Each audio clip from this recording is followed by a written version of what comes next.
குரு, உங்களுடைய பிறப்பை பற்றி சொல்லுங்கள். ஒரு சாதாரண மனிதனாக பிறந்து வளர்ந்து அது எப்படி அந்த வாழ்க்கை நடந்தது? எப்போதும் நீங்கள் அடிக்கடி சொல்கிற ஒரு விஷயம், எனக்கு பிறப்பும் இல்லை இறப்பும் இல்லை, எந்த ஞானியும் கருப்பையில் தங்கியதில்லை அப்படின்னு. இப்போ உங்களுடைய பிறப்பு, அதுக்குள்ளே இருக்கிற ரகசியங்கள், அதை பற்றி சொல்லு. இல்லை, பிறப்பு ஒரு ஒரு உடலாக நான் இப்போ கருப்பைக்குள்ள தங்கப்பட்டு ஒரு உடலாக ஃபார்மினேஷன் ஆகி ஒரு ப்ராப்பராக முறையாக தாயோட வயிற்றுலேருந்து பிறந்தவன் தான். இப்போ இந்த மாதிரி ஒரு சூழலில் மீண்டும் அந்த மாதிரி ஒரு சுச்சுவேஷனில் மீண்டும் ஒரு சூழலில் அதே மாதிரி ஒரு பிறப்பனா அதே மாதிரி ஒரு வடிவம் இருக்குமா அப்படிங்கிறது ரொம்ப கேள்விக்குறி தான். அப்போ ஒரு கருப்பையில் பிறக்கப்பட்ட ஒரு கருவில் தங்கப்பட்ட ஒரு ஜீவன், ஒரு உடல், ஒரு ஃபார்மினேஷன் ஆகி அது உடலாக ஒரு உருவாகி தாய் வயிற்றுலேருந்து வெளியில் வந்து அது ஒரு வாய்ப்பு, அதுக்கு தியானம் ஞானம் இந்த மாதிரி ஒரு சூழலில் கிடைக்கும்போது அதோடைய க்ரோத் பெரிய மாற்றத்தை ஏற்படுத்துது அப்படிங்கிறது ஒன்று. நமக்குள்ளே இருக்கிற அந்த உஷ்ணமாக இருக்கக்கூடிய அந்த சொல்லக்கூடிய பெரிய வடிவமாக இருக்கக்கூடியது கருப்பைக்கு போகாதது. அப்போ ஒரு பெரிய ஒரு அசைக்க முடியாத ஒரு எல்லாரும் இந்த உலகத்தில் பிரபஞ்சம் கடவுள் குருன்னு தேடுறது அது கருப்பைக்கு போகாது. அது இந்த மாதிரி ஒரு மனிதத்தன்மைக்குள்ள மனித செயல்பாட்டுக்குள்ளே இருக்காது.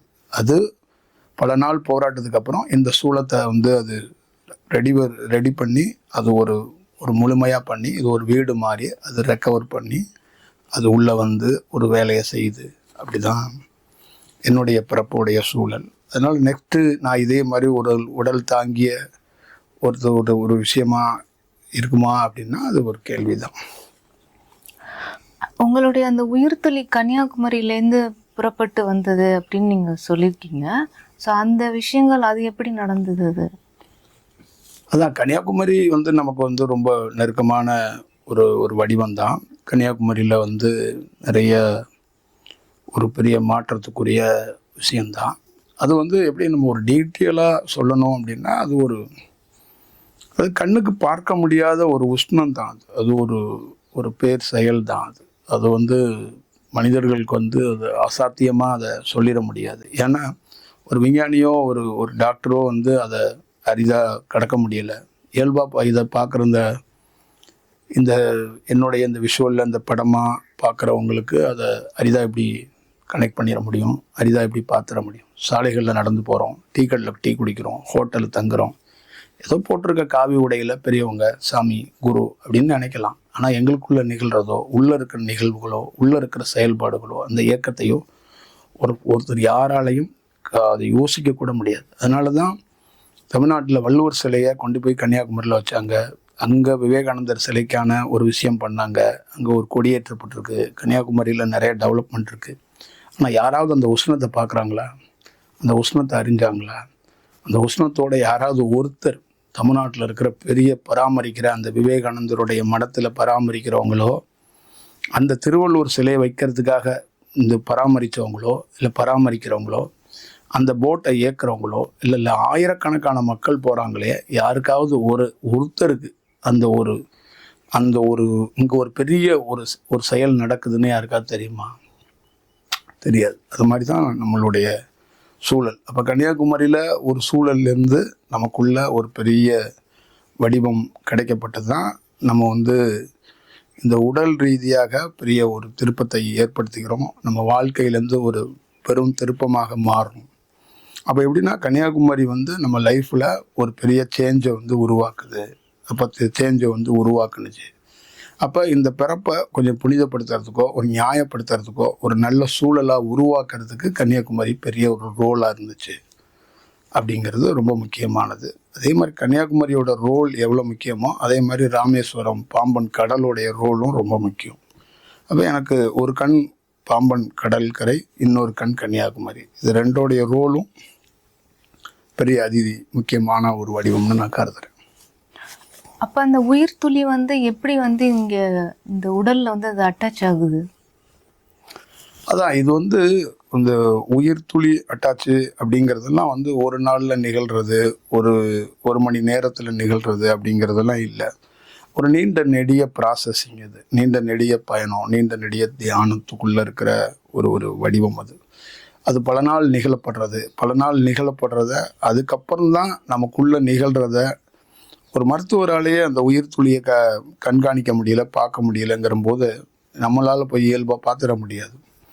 அப்போ ஒரு ஸ்டேஜுக்கு மேலே தான் அதோடைய பரிணாமத்தை, அதோடைய விஷயத்தை பார்க்குறத தாண்டி அதை உணர்ந்து அதுக்குள்ளே ஒரு ஒரு ஒரு வேற மாதிரி ஒரு வடிவத்துக்குள்ள ஒரு அதாவே மாறுறது அப்படிங்கிறது. இப்போ உடலாக நம்ம வாழ்கிறோமா, உயிராக வாழ்கிறோமான்னா உடல் உயிரையும் தாண்டி தான் நம்ம வந்து ஒரு ஒரு வெப்ப சலனமாக இருக்கிறோம் அப்படின்னு நம்ம சொல்லலாம். இப்போ நான் வந்து உயிராக கூட இல்லை, இன்னைய பொசிஷனுக்கு நான் என்ன கேட்டிங்கன்னா நீங்கள் உயிரோடு இருக்கீங்களா, உயிராக இருக்கீங்கன்னா எனக்கு அப்படி சொல்ல தெரியாதுங்க. நான் ஒரு வெப்ப சலனமாக இருக்கிறேன்.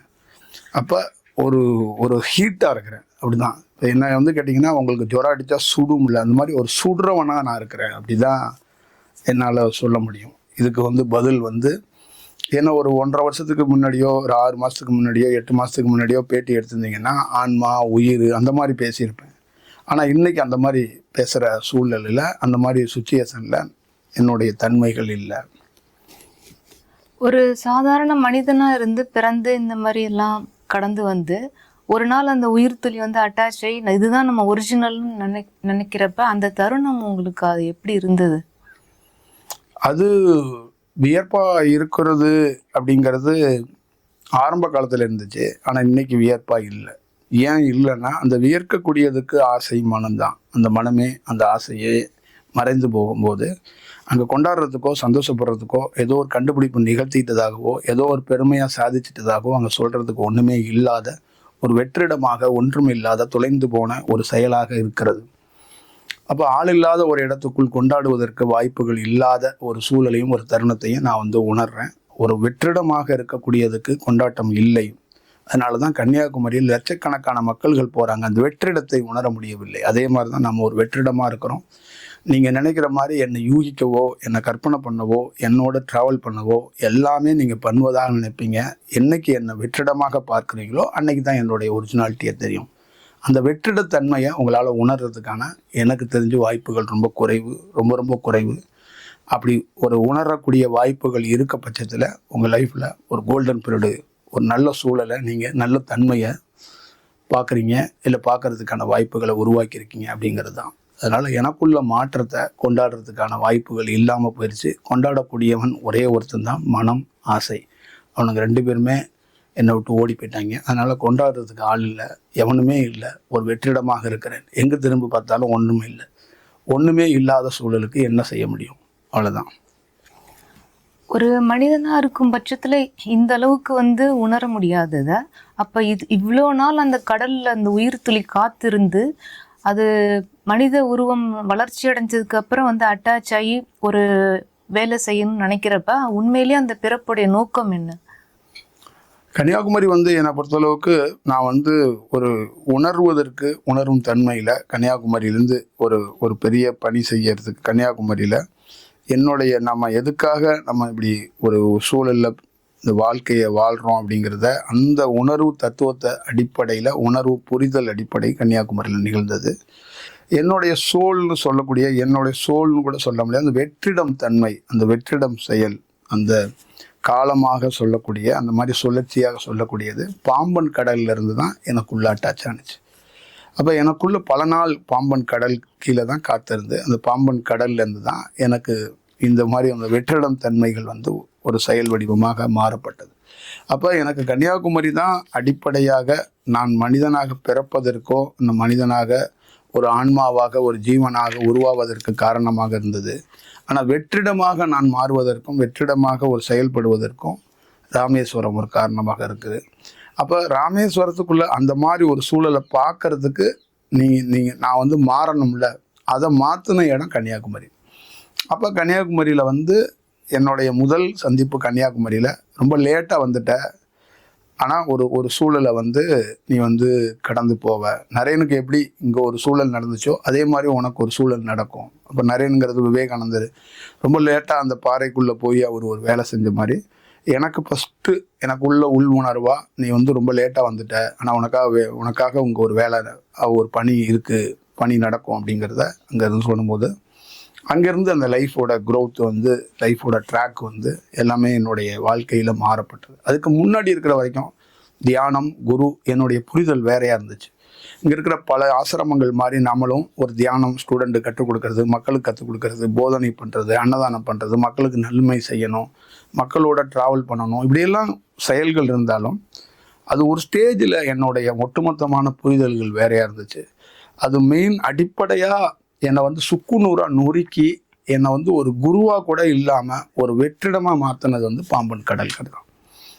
ஒரு ஒரு ஒரு பூகம்பம் வந்தால் எப்படி இருக்கும், அது மாதிரி தியானங்கிறத ஞானம்ங்கிறத நான் ஞானம் பெற்றேன் அப்படிங்கிறது என்ன, ஒரு சுனாமியை ஒரு பூகம்பத்தை நீங்கள் எப்படி விவாதிக்க முடியாதோ அந்த மாதிரி ஞானத்தை விவாதிக்க முடியாது.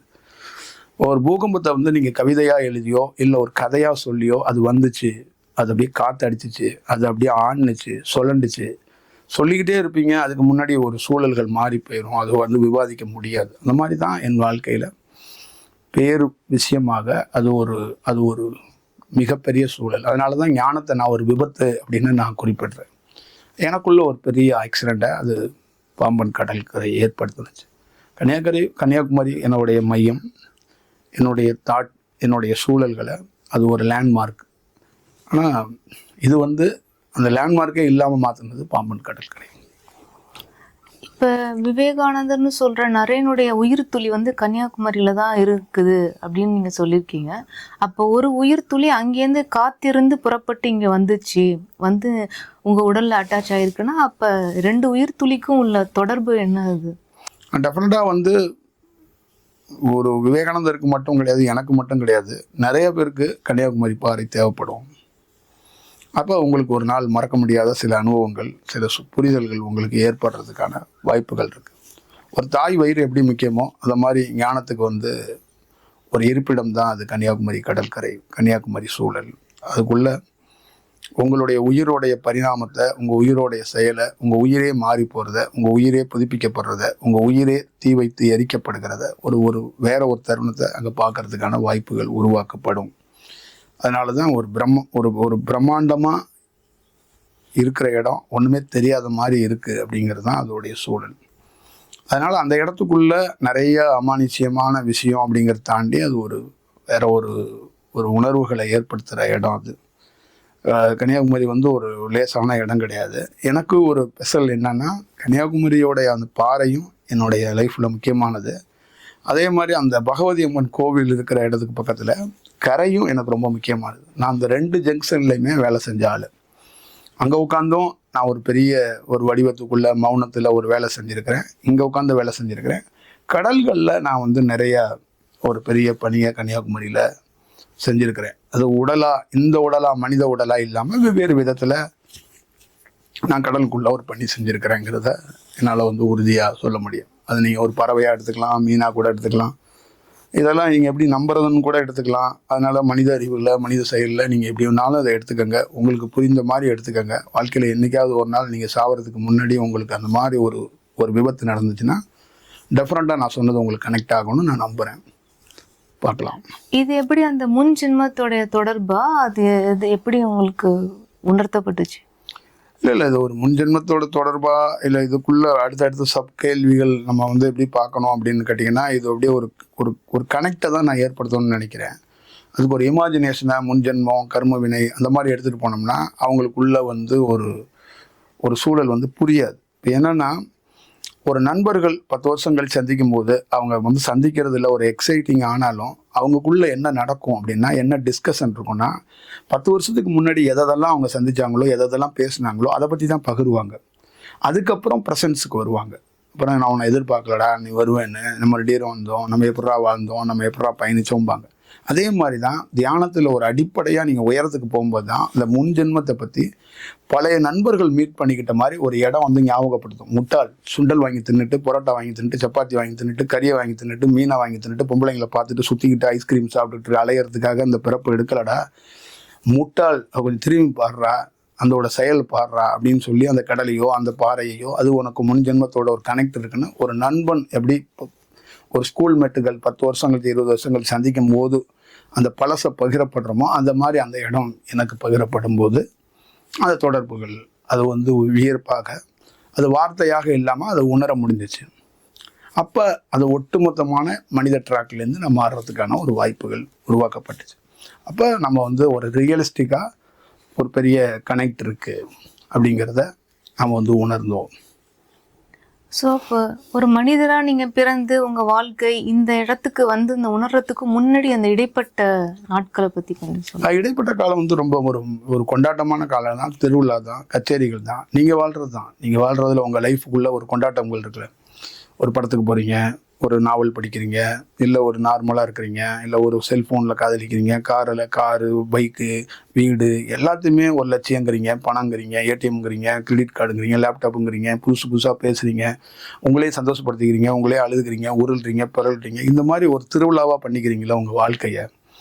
அப்புறம் வந்து நீங்களே சாவ விட்டுக்கிறீங்க, அப்புறம் நீங்களே சேர்ந்துக்கிறீங்க, அப்புறம் நீங்களே செய்வனை பண்ணிக்கிறீங்க, அப்புறம் நீங்களே சமாதானம் ஆகிக்கிறீங்க, அப்புறம் பல்வேறுபட்ட சூழல்களை நீங்கள் ஒன்று பண்ணிக்கிட்டே இருக்கிறீங்க. அந்த மாதிரி ஒரு சூழல்களில் தான் நானும் இருக்கப்பட்டேன், நானும் வாழப்பட்டேன். மனிதர்கள்ட்ட இருக்கிற எல்லா குணாதிசயமும், எல்லா செயல்களும், எல்லா வடிவமும் எனக்குள்ளே இருந்துச்சு. நானும் கறி தின்னேன், நானும் வந்து ஒரு இளைஞர்கள் செய்யக்கூடிய வேலைகளில் சேட்டைகளை பண்ணேன், எல்லா வேலைகளுக்குள்ளேயும் இருந்துச்சு. ஒரு இடத்துல இது வந்து மொத்தமாக அந்த வடிவமே எனக்கு உள்ள ஒரு மாற்றங்கள் நிகழ்ந்துச்சு. அப்போ நான் வந்து ரொம்ப ஃபீல் பண்ணது என்னன்னா, மனித பிறப்பு என்பது மிகப்பெரிய ஒரு துன்பம். ஒரு துன்பத்தை ஒரு மனிதனே தீர்மானித்து ஒரு மனிதனே வந்து துன்பத்தை மேலும் மேலும் துன்பத்தை படுத்திக்கிறான். திருமண வாழ்க்கையோ அவன் திருமணம் இல்லாத வாழ்க்கை கூட மனித வாழ்க்கை என்பது மிகப்பெரிய துன்பம். அப்போ ஒரு அசாத்தியமான ஒரு துன்பத்துக்கு ஒரு மனிதன் தயாராகிறான். ஒரு நாள் 2 நாளில் 70 ஆண்டுகளோ அவன் வாழ்கிற ஒவ்வொரு நாளும் துன்பம் நிறைந்த வாழ்க்கை தான். துன்பத்திலேருந்து அவன் எப்படி வெளியில் வருவான் அப்படிங்கிறதுக்கு ஒரு சொல்யூஷன் கூட கிடையாது. அவனுக்கு சின்ன சின்ன குட்டி குட்டி சந்தோஷம் மட்டும்தான் அவனுக்கு தெரியுது. அதுக்குள்ளே பெரிய பிரம்மாண்டமான துன்பம் இருக்குது அப்படிங்கிறத எனக்குள்ளே உணர்த்தப்படும் போது அதுலேருந்து நான் அதுலேருந்து வெளியில் வர்ற தருணம் வந்து வேறு மாதிரி ஒரு சூழல் இருந்துச்சு. அப்போ எனக்குள்ளேருந்து மனிதன் என்பவன், மனித வாழ்க்கை என்பது மனித உடல் ஒரே உடலில் தான் இருக்குது. மனிதனாகவும் நான் வாழ்ந்துட்டேன். இறை தோற்றத்துக்குள்ளேயும் என்னால் வாழ்கிறதுக்கு ஒரு வாய்ப்பு உருவாகும் போது அப்போ மனிதன் வாழ்ந்தவனா என் வாழ்க்கையை, என்னுடைய கதாபாத்திரத்தை நான் தூரத்தில் இருந்து வேடிக்கை பார்த்தேன். அப்போ அது ஒரு கதாபாத்திரமாகவும் இது ஒரு கதாபாத்திரமாகவும் ஒரு டியூல் ரோல் மாதிரி 2 கதாபாத்திரங்களாக பிரிக்கப்பட்டு நான் பார்த்தேன். இதுதான் அதுக்குள்ளே இருக்கிற செயல், இதுக்குள்ளே இருக்கிற வடிவம். நானே தவறு செய்திருக்கிறேன், நானே பல வேலைகளை செய்திருக்கிறேன். அதே மனிதன் வேறு வடிவத்துக்குள்ளே நான் வாழ்கிறேன். அப்போ எத்தனையோ ஒரு நல்ல ஒரு ஒரு ஒரு ஒரு யோசிக்க முடியாத பிரமிக்கிற விஷயங்களை நான் நிறைய விஷயங்களை இந்த காலகட்டத்தில் செஞ்சுக்கிட்டு இருக்கேன், செய்கிறேன். அதுக்கு காரணம் திட்டமோ பிளானோ ஆசையோ எண்ணமோ எதுவும் கிடையாது. அந்த இயல்பாகவே ஏன் செய்கிறேன்னு எனக்கே தெரியாமல் கூட நிறையா நல்ல விஷயங்களை செய்கிறேன். அது ஏன் நான் செய்கிறேன்னா எனக்கு ஏன் செய்கிறேன்னு எனக்கே தெரியாமல் செய்கிறேன். அதுதான் சொல்கிறேன்னா எனக்குள்ளே மனம் இல்லாதனால இதனால என்ன கிடைக்க போகுது. ஒவ்வொரு மனிதர்களும் ஏதோ ஒரு லாப நோக்கத்தோடு தான் ஒரு வேலை செய்வாங்க. எனக்கு அந்த மாதிரி நோக்கமே இல்லை. அப்போ அந்த நோக்கம் இல்லாமல் நீங்கள் ஏன் செய்யணும் அப்படின்னா அதுவே எனக்கு தெரியலை அப்படிங்கிறது தான் இதோடைய சத்தியமான வார்த்தை. தான் எனக்கு தெரியலை, ஆனால் என்னை ஒரு உள் உணர்வு செய்ய வைக்குது. நான் இன்னொருத்தருக்கு உதவணும்னு என்னோட ஐடியா கிடையாது, ஆனால் நான் உதவுறேன். ஆனால் என்கிட்ட திட்டம் இல்லை. அது வந்து நான் வந்து வேண்டான்னு சொன்னால் கூட என்னுடைய உள் உணர்வு விடமாட்டுது. அதை வந்து அது செய்ய வைக்கிறதுக்கான ஒரு வாய்ப்பு உருவாகுது. இதுதான் அதோடைய விஷயம். இப்போ அந்த குடும்ப வாழ்க்கை, அந்த பர்சனல் லைஃப்னு சொல்லுவோம்ல, அப்பா அம்மா அவங்களோட இருந்தப்ப அந்த சுவாரஸ்யமான விஷயங்கள் ஏதாவது இருந்துச்சு? மறக்க முடியாத தருணங்கள் நிறையா இருக்குது. எங்கள் அப்பாவுடைய வாழ்க்கையும் வித்தியாசமானது, எங்கள் அம்மாவோட லைஃப்பும் ரொம்ப வித்தியாசமானது. என் சகோதரர், என் சகோதரி, என் மூத்த சகோதரி, எனக்கு 2 சகோதரி, ஒரு சகோதரர் இருந்தார். இப்போ இவர் ஒரு சகோதரி மட்டும்தான் இல்லை, பாக்கி எல்லாருமே இருக்கிறாங்க. ஒரு இன்ட்ரெஸ்டிங்கான லைஃப் தான் அது. வறுமை என்ன மாதிரி இருந்தாலும் ரொம்ப இன்ட்ரெஸ்டான லைஃப் தான். எங்கள் அப்பாவும் எனக்கு ஒரு ஒரு என்னை பொறுத்தளவுக்கு அவர் பணமோ காசோ கருணையோ தாண்டி எனக்கு ஒரு ஆனந்தத்தை கொடுத்துருக்கிறாரு, ஒரு நம்பிக்கையை கொடுத்துருக்கிறாரு. எனக்கு ஒரு நண்பனாக அவர் தெரிஞ்சார். எங்கள் அம்மாவும் அதே மாதிரி தான் எனக்கு ஒரு குருவாக இருந்திருக்கிறாங்க. அம்மாவாக இருந்திருக்காங்கிறத தாண்டி ஒரு குரு மாதிரி இருந்திருக்காங்க. அந்த குரு மாதிரினா ஒரு குழந்தைக்கு என்ன வேணும் அப்படின்னா, ஒரு குழந்தை வந்து வளரும்போது அது வந்து சந்தோஷமாக வளரணும். இப்போ எங்கள் வீட்டில் காசு பணம்லாம் கிடையாது, ஆனால் சந்தோஷம் எனக்கு கிடைச்சதுக்கு காரணம் மிகப்பெரிய ஒரு இன்ட்ரெஸ்டிங்கான நிறைய குட்டி குட்டி குட்டி குட்டி எலிமெண்ட்ஸாக ஒரு ஹியூமர் வரும்னு சொல்லுவாங்க. அது மாதிரி குட்டி குட்டி குட்டி விஷயங்களை நான் ரசிக்கிறதுக்கோ நான் வாழ்கிறதுக்கோ ஒரு நல்ல தருணத்தை அங்கே அமைச்சு கொடுத்தாங்க. நான் சின்ன வயசுலேருந்து குட்டி குட்டி வேலைகள், நிறைய வேலைகளை, ஒரு சந்தோஷத்தை நான் வந்து அனுபவிச்சிருக்கிறேன். சூரப்பழம் பறிக்கவோ, காரப்பழம் பறிக்கவோ, நனோப்பழம் பறிக்கவோ, இல்லை பூசரம் பூவில் வந்து பீப்பி செஞ்சு ஊதுறதோ, இல்லை மருதாணியை வந்து தீபாவளிக்கு ஒரு வாரத்துக்கு முன்னாடி போய் பறிச்சுட்டு வந்து கையில் வச்சுக்கிட்டு உட்காந்துருக்கிறதோ, அப்புறம் வெடியை போடுறதுக்கு வெடியே இல்லாமல் எவனாவது வெடி போட்ட வீட்டில் பேப்பர் கிடக்கும்ல அதெல்லாம் அள்ளியாந்து எங்கள் வீட்டு வாசலில் வந்து குமிச்சு வச்சுக்கிட்டு நான் வெடி போட்ட மாதிரி ஒரு சூழலை உருவாக்குறதோ, இந்த மாதிரி ஏகப்பட்ட விஷயங்களை, ஏகப்பட்ட சூழல்களை பண்ணியிருக்கிறேன். அரிசி அள்ளி பாக்கெட்டுக்குள்ளே போட்டு அதுக்குள்ளே தண்ணியை ஊற்றி அதை ஊற வச்சு தின்னுக்கிட்டே போயிருந்திருக்கேன். அது மாதிரி வீட்டில் போய் ஒரு இன்ட்ரெஸ்டிங்காக ஸ்கூலுக்கு போகும்போது ஃபஸ்ட் ஸ்டாண்டர்ட் படிக்கும்போது, செகண்ட் ஸ்டாண்டர்ட் படிக்கும்போது ஸ்கூலில் இருக்கிற குழம்பு கொஞ்சம் ஸ்மெல் வருங்கிறதுக்காக வீட்டுக்கு தட்டை தூக்கிட்டு வந்து ஸ்கூலுக்கும் எனக்கும் 2 கிலோமீட்டர் இருக்கும். தயிரை தட்டு ஃபுல்லாக ஊற்றிட்டு எடுத்துகிட்டு போய் கீவில் நின்று அந்த சாப்பாடு போடுற ஆயமாட்டை வந்து சாப்பாடு மட்டும் போடுங்க அப்படின்னு சொல்லி எல்லா பசங்களும் வந்து குழம்பு ஊற்றி சாப்பிடும்போது நான் தயிர் ஊற்றி சாப்பிட்ருக்கேன். இதெல்லாம் ஏன் செஞ்சேன்னு எனக்கு தெரியல. ஒரு இன்ட்ரெஸ்டிங்காக செஞ்சுருக்கிறேன். ஆட்டுப்பாலில் வந்து கறந்து புளியாம் பழத்தில் அந்த ஓட்டை உடைச்சிட்டு அதுக்குள்ளே அந்த பாலோட சுட்டை, அந்த ஆட்டுப்பாலை சுட்ட வச்சுட்டு அது ஒரு மணி நேரம் அதை பாலை உரக்குத்தி வைப்பாங்களா, அந்த மாதிரி அந்த புளியாம் பழத்தை உரக்குத்தி வச்சு அப்புறமா அந்த புளியாம் பழத்தை எடுத்து சாப்பிட்டுட்டு அப்படியே வர்றது. இந்த மாதிரி மறக்க முடியாத செயல்கள். அதே மாதிரி ஊரில் ஏதாவது ஒரு கஷ்டம் ஏதாவது ஒருனா வீட்டுக்கு ஒரு 5 ரூபா, 1 ரூபா, 2 ரூபா அந்த மாதிரி காசு வசூல் பண்ணி இந்த மாதிரி வெயில் காலகட்டத்தில் அந்த அம்மை நோய் வரும்போதெல்லாம் கஞ்சி காய்ச்சி ஊற்றுறது. ஏதாவது ஒரு புதுமையாக கோயில் திருவிழாவோ ஏதோ ஒரு விஷயம்னா சின்ன வயசுலேயே, நான் சொல்கிறதெல்லாம் ஒரு 9 வயசு, 8 வயசு, 7 வயசுலேயே ஒரு 40 வயசு ஆளுங்க செய்கிற மெச்சூர்டான காரியங்களை, நிறைய காரியங்களை நான் வந்து செஞ்சுருக்கிறேன். அதுதான் பெரிய விஷயம். ஏன்னா எனக்கு என்னோட 12 வயசுக்குள்ளேயே நான் நிறைய ஒரு குட்டி குட்டி விஷயங்கள் ஒரு மெச்சூர்டாக செயல்பட்டிருக்கேன் அப்படிங்கிறது மறக்க முடியாதது. அதுமாதிரி எங்கள் அம்மாவோட ஃபேமிலி வந்து பெரிய பேக்ரவுண்டு, பெரிய குடும்பம், நிறைய பெண்கள் அதிகமான குடும்பம். நாங்கள் ஒரு விசேஷத்துக்கு கூடுறோம்னா குறைந்தபட்சம் எங்கள் ஃபேமிலியில் ஒரு 80 பேர் இருப்போம். பசங்களே நாங்கள் வந்து 15 பேர் 20 பேர் இருப்போம். அதனால் பெரிய கூட்டம், அதனால் பெரிய வடிவம், அது ஒரு பெரிய டீம். அது என்ன ஒரு துரதிர்ஷ்டம்னா எல்லாரும் அப்படியே அங்கங்கே பிரிஞ்சு போயிட்டாங்க, ஒரு வேற மாதிரி போயிட்டாங்க. அப்போ வந்து எங்களுக்கு வந்து ஒரு மறக்க முடியாத ஒரு தருணமாக தான் எனக்கு அது இருந்திருக்கு. உங்க திருமண வாழ்க்கை அதுக்கப்புறம் நடந்த விஷயங்கள் பற்றி? திருமணமும் அதுதான் ரொம்ப ஒரு நெருக்கடியான திருமணம் தான். இப்போது வந்து வேற மாதிரி தொழிலில் வருமானம் பெருசாக இல்லாதனால பொண்ணு யாரும் கொடுக்க மறுத்துட்டாங்க. நிறைய ப்ராப்ளங்கள், நிறைய கஷ்டங்கள். அதனால் அதுவும் ஒரு ஆக்சிடெண்ட் மாதிரி தான் திருமணம் நடந்துச்சு. அதுவும் மறக்க முடியாத நிறைய அதுக்குள்ளே குட்டி குட்டி கதைகள் இருக்குது.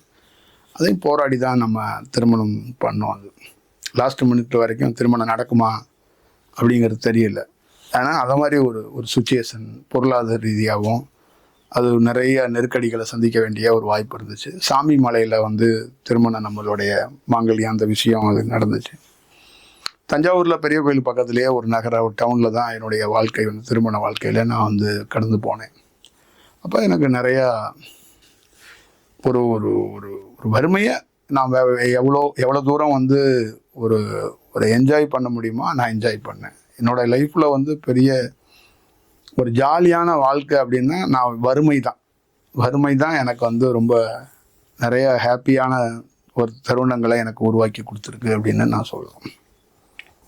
அப்போ படிப்பு, தொழில் எந்த மாதிரி வேலை பார்த்தீங்க? எப்படி குடும்பத்தை ரன் பண்ணலான்னு பிளான் பண்ணுவீங்க? இன்னும் திட்டம் பிளான் எதுவும் கிடையாது. படிப்பெல்லாம் பெருசாக படிக்கலை, சின்னோண்டு படிப்பு தான் படித்தோம். ஸ்கூல் வந்து ஒரு 3 வருஷமோ 4 வருஷமோ தான் போனோம். அதுக்கப்புறம் ஸ்கூலுக்கெலாம் போகலை. அப்புறம் வந்து டீ கடை, ஹோட்டல் அங்கங்கே சுற்றி தெரிஞ்சோம். தமிழ்நாடு ஃபுல்லாக சுற்றி தெரிஞ்சோம். எல்லா ஊருக்கும் போயிருக்கோம். எல்லா சூழல்லையும் இருந்திருக்கிறோம். வெவ்வேறு விதமான தருணத்தில் வெவ்வேறு விதமான பிளாட்ஃபார்மில் நம்ம பயணிச்சிருக்கிறோம். டிக்கெட்டே இல்லாமல் ட்ரெயினில் போயிருந்திருக்கோம். எல்லா விதத்துலேயும் லாரியில் ஏறி போயிருந்திருக்கோம். போய் ஒரு கிராமத்திலே போய் 40 நாள் வந்து யாருன்னே தெரியாத ஒரு வீட்டில் தங்கி 40 நாள் அவங்க வீட்டு மாட்டை மேய்ச்சிக்கிட்டே இருந்திருக்கிறோம். அதே மாதிரி தமிழ்நாட்டில் நான் வேலை செய்யாத ஒரு கடைகளே கிடையாது. மாதிரி சென்னை மாதிரி நகரத்தில் நான் ஒரு குறைந்தபட்சம் ஒரு 20 டீ கடையில் வேலை செஞ்சுருக்கேன், ஒரு 10 ஹோட்டலில் வேலை செஞ்சுருக்கேன். நிரந்தரமாக இருக்க மாட்டேன், 2 நாள் வேலை செய்வேன், அப்புறமா ஓடி போயிடுவேன் அந்த கடையை விட்டு. ஏன் இதெல்லாம் போனால் என்ன செய்யும் அப்படிலாம் எனக்கு தெரியாது. அப்புறம் ஒரு ஸ்டேஜில் வந்து நடிக்கணும்னு ட்ரை பண்ணியிருக்கிறேன். அப்புறம் பாட்டு எழுதணும்னு ட்ரை பண்ணியிருக்கிறேன். அப்புறம் கதாசிரியராக ட்ரை பண்ணியிருக்கிறேன். அப்போ பீக்கில் இருந்த ஒரு 2 பேரை வந்து இப்போ இன்னைக்கு நடிகராக இருக்கக்கூடிய பெரிய பீக்கில் இருக்கக்கூடிய ஒரு நடிகருடைய அப்பாவுடைய அவர் வீட்டு வாசல்லே போய் நின்று அவர்கிட்ட நான் ஜாயின் பண்ணுறதுக்காக ட்ரை பண்ணியிருக்கிறேன். இந்த மாதிரி இன்னொரு பீக்கில் இருந்த ஒரு டைரக்டரோட போய் நான் போய் நின்றுருக்கேன். இந்த மாதிரி தருணங்கள்லாம் என் வாழ்க்கையில் நடந்திருக்கு. ஆனால் இது எல்லாத்தையும் தாண்டி வேற தருணங்களை நான் அப்படி கடந்து நவர்ந்து வந்திருக்கிறேன். சொல்லப்போனால் நான் ஒரு குப்பை, அது பல உருவத்தில் போய் பல ஊர்களில் விழுந்து விழுந்து விழுந்து விழுந்து அந்த குப்பை மக்கியும் போயிடாமல் எரிஞ்சும் போயிடாமல் அது அப்படியே பறந்து வந்திருக்கு. அந்த மாற்றம் எப்படி நிகழ்ந்தது? இந்த மாதிரி ஒரு நார்மல் மனுஷனா அப்படி வாழ்ந்துட்டு இருக்கப்ப திடீர்னு அந்த தியானம் அதெல்லாம் எப்படி, அந்த ஆக்சிடென்ட் எப்படி நடந்தது? அதுதான் அதுவாக நிகழ்ந்தது தான். அந்த வாழ்க்கையில் இப்படி ஒரு போரிங்கான விஷயத்தில் மொபைல் அப்படின்னு நோண்டிக்கிட்டு இருக்கும்போது சில குருமார்களை பற்றி படிக்கிறது, ஒரு குருவோடைய ஏதாவது ஒரு விஷயம்னா அதை நெட்டில் வந்து கேட்கறது, இந்த மாதிரி தான் நான் எடுத்துக்கிட்டேன். அது கேட்கும்போது எனக்குள்ள உடலில் ஒரு மாற்றம் வந்துடுச்சு. அது மாதிரி நிறைய வீடியோக்கள் கேட்பேன். ஏதாவது குருவை பற்றி பேசுகிறாங்க, ஏதாவது ஒன்றா ஒரு இன்ட்ரெஸ்டிங்காக. எனக்கு சின்ன வயசுலேருந்து எனக்கிட்ட ஒரு ஹேபிட், எனக்கு ஒரு பழக்கம் இருக்குது. நீங்கள் யார் பேட்டி கொடுத்தாலும், யார் வந்து டிவிலையோ ரேடியோவிலோ பேசுனா நான் உட்காந்து கேட்டுக்கிட்டே இருப்பேன். இது என்னன்னு எனக்கு தெரியாது. ஏன்னா எங்கள் அம்மா சின்ன வயசுலேருந்து எனக்கு ஏதாவது ஒரு கதைகளை கேட்க வச்சே பழக்கிட்டாங்க. அதனால் எவன் பேசினாலும் சரி நான் உட்காந்து கேட்டுக்கிட்டே இருப்பேன். யார் பேசினாலும் சரி. இந்த நான் சென்னைக்கு வந்து பொது வாழ்க்கையில் இருக்கிறவங்களுடைய எல்லா பேருடைய வாழ்க்கையும் நான் நிறைய கவனிச்சிருக்கிறேன். அவங்களுடைய பேட்டிகள் ஒன்றும் விடாமல் பணிய விற்கிறவர்கள் ஆரம்பித்து அவர் வாழ்க்கையில் பெரிய தொழிலதிபராக இருப்பார், யார் வேணாலும் இருப்பார், எல்லாருடைய பயோஃபையும் நான் வந்து போய் பார்ப்பேன். நிறைய பேருடைய லைஃப்பில் இருக்கிற எனக்கு வந்து அது ரொம்ப பிடிக்கும். அவங்களுடைய அந்த வாழ்க்கை வரலாறும்பாங்கள்ல, அது எனக்கு ரொம்ப இன்ட்ரெஸ்டிங்காக பிடிக்கும். ஒருத்தன் கஷ்டப்பட்டு வந்தது, அவன் வாழ்க்கையில் எவ்வளோ ஜங்ஷனை பார்த்துருப்பான், என்னென்ன மாற்றுவான், இது எனக்கு ரொம்ப சின்ன வயசுலேருந்தே பயங்கரமாக எனக்கு இது பிடிக்கிறதுனால அந்த சூழல் வந்து அதை நான் கடந்து வர்றதுக்கு ஒரு வாய்ப்பாக இருந்துச்சு. அப்படி இருக்கும்போது சில குருமார்களுடைய பற்றி இவங்க வாழ்ந்தது இவங்க போனதுன்னு சில வீடியோக்கள் கேட்கும்போது எனக்குள்ள உடலில் ஒரு பருவ மாற்றம் ஏற்பட்டுச்சு. அதுதான் தியானமாக மாறி அதுதான் எனக்கு ஒரு பெரிய திருப்புமுனையை ஏற்படுத்துச்சு. இதுதான் தியானம் அப்படின்றதே நீங்கள் முதல்ல எப்போ உணர்ந்தீங்க? இல்லை, இதுதான் தியானம்னு இன்ன வரைக்கும் உணரல. அதுதான் இதில் இருக்கிற ஹைலைட்டு. ஏன்னா எனக்கு வந்து தியானம் அப்படிங்கிற ஒரு வரையறையே இல்லை. முத்திரை பிடிச்சதில்லை, தியானத்தை ப்ராப்பரேஷன் பண்ணதில்லை, தியானம்னு சொல்லி ஒரு ஆப்ரேஷனும் பண்ணதில்லை, எதுவும் கிடையாது. ஒரு மௌனம் அதுவாக நிகழ்ந்தது. அதுதான் எனக்குள்ளே இருக்கிற ஹைலைட்டு. அந்த மௌனத்தில் எனக்குள்ள ஒரு சரியான புரிதல் ஏற்பட்டுச்சு. அப்புறம் ஒரு கைடன்ஸ் மாதிரி எனக்குள்ளேயே என்னையே நான் கைட் பண்ணிக்கிற மாதிரி எனக்கு ஒரு விஷயம் ரீட் ஆனிச்சு. அவ்வளோ என்னோட வந்து சில கல் சிலை கூட கனெக்ட் ஆகும், சில கோவில்கள் அமானுஷ்யமாக கனெக்ட் ஆகும், மயில் வந்து எனக்கு குறியீடாக ஏதாவது ஒரு இடத்துல கனெக்ட் ஆகும், பூனைக்குட்டி வந்து ஒரு 20 வருஷமாக என்னோட கனெக்ட் ஆகிருக்கு. இது எங்கே போனாலும் ஏதாவது ஒரு வேலைன்னா இது நடக்காதுன்னா அந்த பூனை வந்து என்கிட்ட காட்டி கொடுத்துட்டு போயிடும். அந்த மாதிரி என் வாழ்க்கையில் ஒரு 100கணக்கான வாட்டி நான் வந்து மணிக்கணக்காக ஒருத்தரை பார்க்க ட்ராவல் பண்ணுவேன். ஒரு பூனை வந்து அங்கே போகாத, அந்த வேலை நடக்காதுன்னு சொல்லிடும். ஆனால் அது தாண்டியும் நான் போய் அவங்கள போய் பார்ப்பேன், ஆனால் அந்த வேலை நடக்காது. அப்போ எனக்கு ஒரு டயத்தில் பூனையை கண்டாவே கோபமாக இருக்கும். உன்னை நான் அடிச்சிடுவேன், நீ வராத. அப்போ நான் வந்து கண்ணை கூட முடிக்குவேன் சமயத்தில், பூனை வந்துடக்கூடாது அப்படின்னு. காரில் போகும்போது கூட நான் வந்து மீட்டிங், ஏதாவது முக்கியமான மீட்டிங்னா கீழே படுத்துக்குவேன், பூனை வந்துடும் அப்படின்ட்டு. அப்பையும் பார்த்தீங்கன்னா அந்த வாசலில் நுழையும் போது ஒரு பூனை வந்து எங்கேயும் தான் வந்துச்சுன்னு தெரியாது, டக்குன்னு வந்து கிராஸ் ஆகும். அப்பையும் நான் லாஜிக்காக பார்ப்பேன், பூனை வந்து நம்ம பார்க்கல, ஆனால் அதோட எஜ்ஜில் கடைசியில் தானே பார்த்தோம் அப்படின்லாம் நான் வந்து நினச்சிருக்கேன். ஆனால் லைஃப்பில் வந்து ரொம்ப ஒரு கடினமான ஒரு சூழல் தான். இந்த மாதிரி ஒரு சூழல் நடந்திருக்கு. அப்போ இந்த தியானம் இதெல்லாம் வந்தப்போ அவங்க இயல்பு வாழ்க்கை எப்படி மாறுச்சு? ஒரு குடும்பத்தை ரன் பண்ணணும், தொழில், அதுலேருந்து எப்படி வெளில வந்தீங்க? தொழிலெலாம் வந்து காசு வருமானம்லாம் வராது, ஒரு இன்ட்ரெஸ்டாக இருக்கும். என்கிட்ட இருக்கிற பெரிய ப்ளஸ்ஸு நான் நல்லா பேசுவேன். கொஞ்சம் ஒரு வறுமையிலே பல ஆண்டுகள் வாழ்ந்ததுனால எனக்கு வந்து இந்த வறுமையிலே வாழ்ந்ததுனால நான் வந்து ரொம்ப அது வறுமையில் வாழ்கிறத பழக்கப்பட்டதுனால எனக்கு ஒரு சிரமமாக இருக்காது. அதனால நான் வந்து திருமணமான போன வீட்டிலே கூட அது ஒரு இன்ட்ரெஸ்ட்டாக நான் மாற்றிக்கிட்டேன். அதனால் குடும்பத்தை ரன் பண்ணுறதோ சுற்றி இருக்கிற பேக்ரவுண்டில் ரன் பண்ணுறதோ பெரிய சவாலாக இருந்தால் கூட, ஆனால் அதை நான் இன்ட்ரெஸ்ட்டாக தான் பண்ணேன், இன்ட்ரெஸ்ட்டாக தான் வாழ்ந்தேன். அது வந்து எனக்கு ஒரு 50 ரூபாயை வச்சுட்டும் வாழ தெரியும், 500 ரூபாயை வச்சுட்டும் வாழ தெரியும், 1000 ரூபாயை வச்சுட்டு வாழ தெரியும். காசு இல்லாமையும் கூட காசு இருக்கிற மாதிரியே ஒரு ஃபீலை வந்து என்னால் அதை க்ரியேட் பண்ண முடியும். அது எனக்கு இயல்பாகவே என்னுடைய நேச்சர்லேயே என்னுடைய சுவாபமே அப்படி இருக்குது அப்படிங்கிறது தான் எனக்குள்ளே இருந்தது. அப்போ எனக்கு வந்து வறுமை அப்படின்னா எனக்கு ஒரு பிடிச்ச விஷயமா இருக்குது அப்படிங்கிறத நாங்கள் வந்து கற்றுக்கிட்டேன். அதனால் எனக்கு வந்து அது ஒரு பெரிய டாஸ்காக ஒரு ப்ராப்ளமாக எனக்கு வந்து தெரியலை. அது ப்ராப்ளம் தான், எல்லாரும் வந்து பயப்படுவாங்க தான். எனக்கு அது மாதிரி ஒரு சூழல் வந்து நான் பயந்த மாதிரி எனக்கு தெரியலை. சினிமாவில் வந்து 21 வருஷம் இருந்து ஒரு படம் எடுத்திருக்கேன் அப்படின்னு சொன்னீங்க. ஸோ அதில் எப்படிப்பட்ட சவால்கள் வந்தது, அந்த படம் வெற்றி, அதை பற்றி? எனக்கு என்ன சவால்னா, ப்ராப்பராக நான் கொஞ்சம் கல்வி கொஞ்சம் நல்லா கற்றுருந்தேன், கொஞ்சம் நல்ல ஒரு ஒரு ஸ்கூல் நல்ல ஒரு எஜுகேஷனுக்குள்ளே போயிருந்தேன் அப்படின்னா, கல்லூரி சைடு கொஞ்சம் போயிருந்தேன், இல்லைனா பள்ளியே கொஞ்சம் கரெக்டாக பண்ணியிருந்தேன்னா நான் கண்டிப்பாக வந்து ஒரு பெரிய இயக்குனர்கள்ட்ட அது ப்ராப்பராக பெரிய டைரக்டருங்கள்கிட்ட இருந்திருப்பேன். அதுக்கான வாய்ப்புகள் எல்லா சூழலும் இருந்து அந்த எனக்கு ஃப்ளோவாக வந்து எழுதணும்ல, அவங்க டக்கு டக்கு டக்குன்னு சொல்கிறத எழுதணும்ல, அது ஏன்னா என்னால் வந்து எழுதுறதுக்கான வாய்ப்புகள் ரொம்ப குறைவாக இருந்ததுனால எனக்கு வந்து அந்த வேலைகள் வந்து நான் போய் கேட்கறதுக்கு சங்கடப்பட்டுட்டு அவங்ககிட்ட கேட்கல. நான் பெரிய பெரிய டைரக்டரோட ரொம்ப நெருக்கமாக கம்யூனிகேஷனில் இருந்தேன். பெரிய இயக்குனர்கள் நீங்கள் சொல்கிற கொண்டாடக்கூடிய எல்லா இயக்குனர்களுடையும் நேரடி தொடர்பில் இருந்தவன் நான். நிறைய இயக்குனர்களோட நான் வந்து ரொம்ப கொஞ்சம் அருகாமையிலே பக்கத்துலேயே அவங்கக்கிட்ட போகிறது கூட எனக்கு அந்த சோர்ஸில் இருந்துச்சு. பழகிறதுக்கு வாய்ப்பு கிடைக்கலனாலும் ஈஸியாக அவங்கள போய் நான் போய் பார்த்துட முடியும். ஏன்னா நான் அந்த பேக்ரவுண்டு அப்படி எனக்கு ஒரு பேக்ரவுண்டு இது க்ரியேட் ஆனிச்சு. நான் சின்ன வயசுலேருந்து நான் சொல்கிறதான், என்னை சுற்றி ஒரு பேக்ரவுண்டை நானே வந்து உருவாக்குவேன் அப்படின்னு. அது மாதிரி எனக்கு ஒரு நல்ல பேக்ரவுண்டு சினிமாக்குள்ளே வந்துச்சு. அந்த ஆங்கிலத்தோடைய எழுத்து ரைட்டிங் கொஞ்சமும் அதே மாதிரி ஸ்பீடாக எழுதுறதுக்கான வாய்ப்புகளும் எனக்கு வந்து அது கல்விகள் போதிய செயல் இல்லாதனால நான் கூச்சப்பட்டுக்கிட்டு அதை நான் வந்து மறுத்துட்டேன். அதுக்கப்புறமும் நான் வந்து என்கிட்ட என்ன இருக்கோ அதை வச்சு நம்ம வந்து ரெடி ஆகும் அப்படின்னு சொல்லிட்டு எனக்கு தெரிஞ்ச சில நபர்கள் எழுதுகிற கதைகளோ சில விவாதங்களோ சில படப்பிடிப்புகளோ நான் போய் அங்கங்கே பணி செஞ்சேன், வேலை செஞ்சேன். அப்புறம் அவங்களுடைய கதை விவாதத்தில் பேசப்பட்டேன், திரைக்கதைகளை உட்காந்து பேசப்பட்டேன், வசனங்கள் எழுதியிருக்கிறோம். இந்த மாதிரி நிறைய வேலைகளுக்குள்ளே நம்ம வந்து செஞ்சுருக்கிறோம். நிறைய வேலைகள் செஞ்சோன்னா ஒரு இடத்துல நம்ம ஒரு படம் பண்ணுறதுக்கான வாய்ப்பை உருவாக்குவோம் அப்படின்னு சொல்லிட்டு நான் ஒரு 10க்கு 20க்கு மேற்பட்ட ப்ராப்பராக முழு கதையாக ஒரு 10-15 கதைகள் மேலே பண்ணியிருக்கிறோம். ஒரு ஆஃபில் ஒரு கருவுன்னு சொல்ல சின்ன குட்டியாக அதுவே ஒரு 50-60 கருக்கள் வந்து பண்ணியிருக்கிறோம். ரொம்ப வருத்தப்பட்டது, ரொம்ப ஃபீல் பண்ணது, கண்டிப்பாக ஒரு படம் பண்ணி சாதிச்சிருக்கணும். நான் வந்து கண்ணுக்கு தெரிஞ்சு என்னன்னா, சாலிடாக ஒருத்தர் ஹிட் அடிக்க வேண்டியவர், சாலிடாக ஒருத்தர் கண்டிப்பாக டெஃபினட்டாக ஒரு வெற்றி படத்தை கொடுக்க வேண்டிய ஒரு இயக்குனன் வந்து மிஸ் ஆகிட்டான் அப்படின்னு நான் ரொம்ப நாள் ஃபீல் பண்ணது உண்டு. நிச்சயமாக எனக்கு தெரியும், நான் டெஃபினட்டாக வந்து ஒரு பெரிய ஸ்டாரை வச்சு பண்ணக்கூடிய கெப்பாசிட்டி உள்ள டைரக்டர்னு எனக்கு நல்லா தெரியும். ஏன்னா என்னுடைய கதை வந்து ரொம்ப வலுவாக 21 வருஷத்தில் எனக்கு பெரிய ஒரு வருமானமே கிடையாது. என் கதையை கேட்டாங்கன்னா என்னை வந்து அந்த ப்ரொடக்ஷன் ஹவுஸோ இல்லை யாரோ ஒரு நண்பர்கள்னா எனக்கு வணிக ரீதியாக பல ஆண்டுகள் எனக்கு சாப்பாடு போட்டிருக்காங்க. அப்போ ஒவ்வொரு இடத்துலையும் எனக்கு சோறு போட்டதை என்னை காப்பாற்றினது நாம் யோசித்த கதை. அப்போ என் கதை வந்து என்னை வந்து வருடக்கணக்காக என்னை வாழ வச்சுருக்கு. அப்போ அந்த கதையோடைய வீரியமும் அதோடைய அழுத்தமும் எப்படி இருக்கும் அப்படிங்கிறது தான். ஏன்னுட்டு என்னென்னா கதையில் என்ன பெரிய ப்ளஸ்ன்னா ரியலாகவே கதாபாத்திரங்களை உருவாக்குவேன்.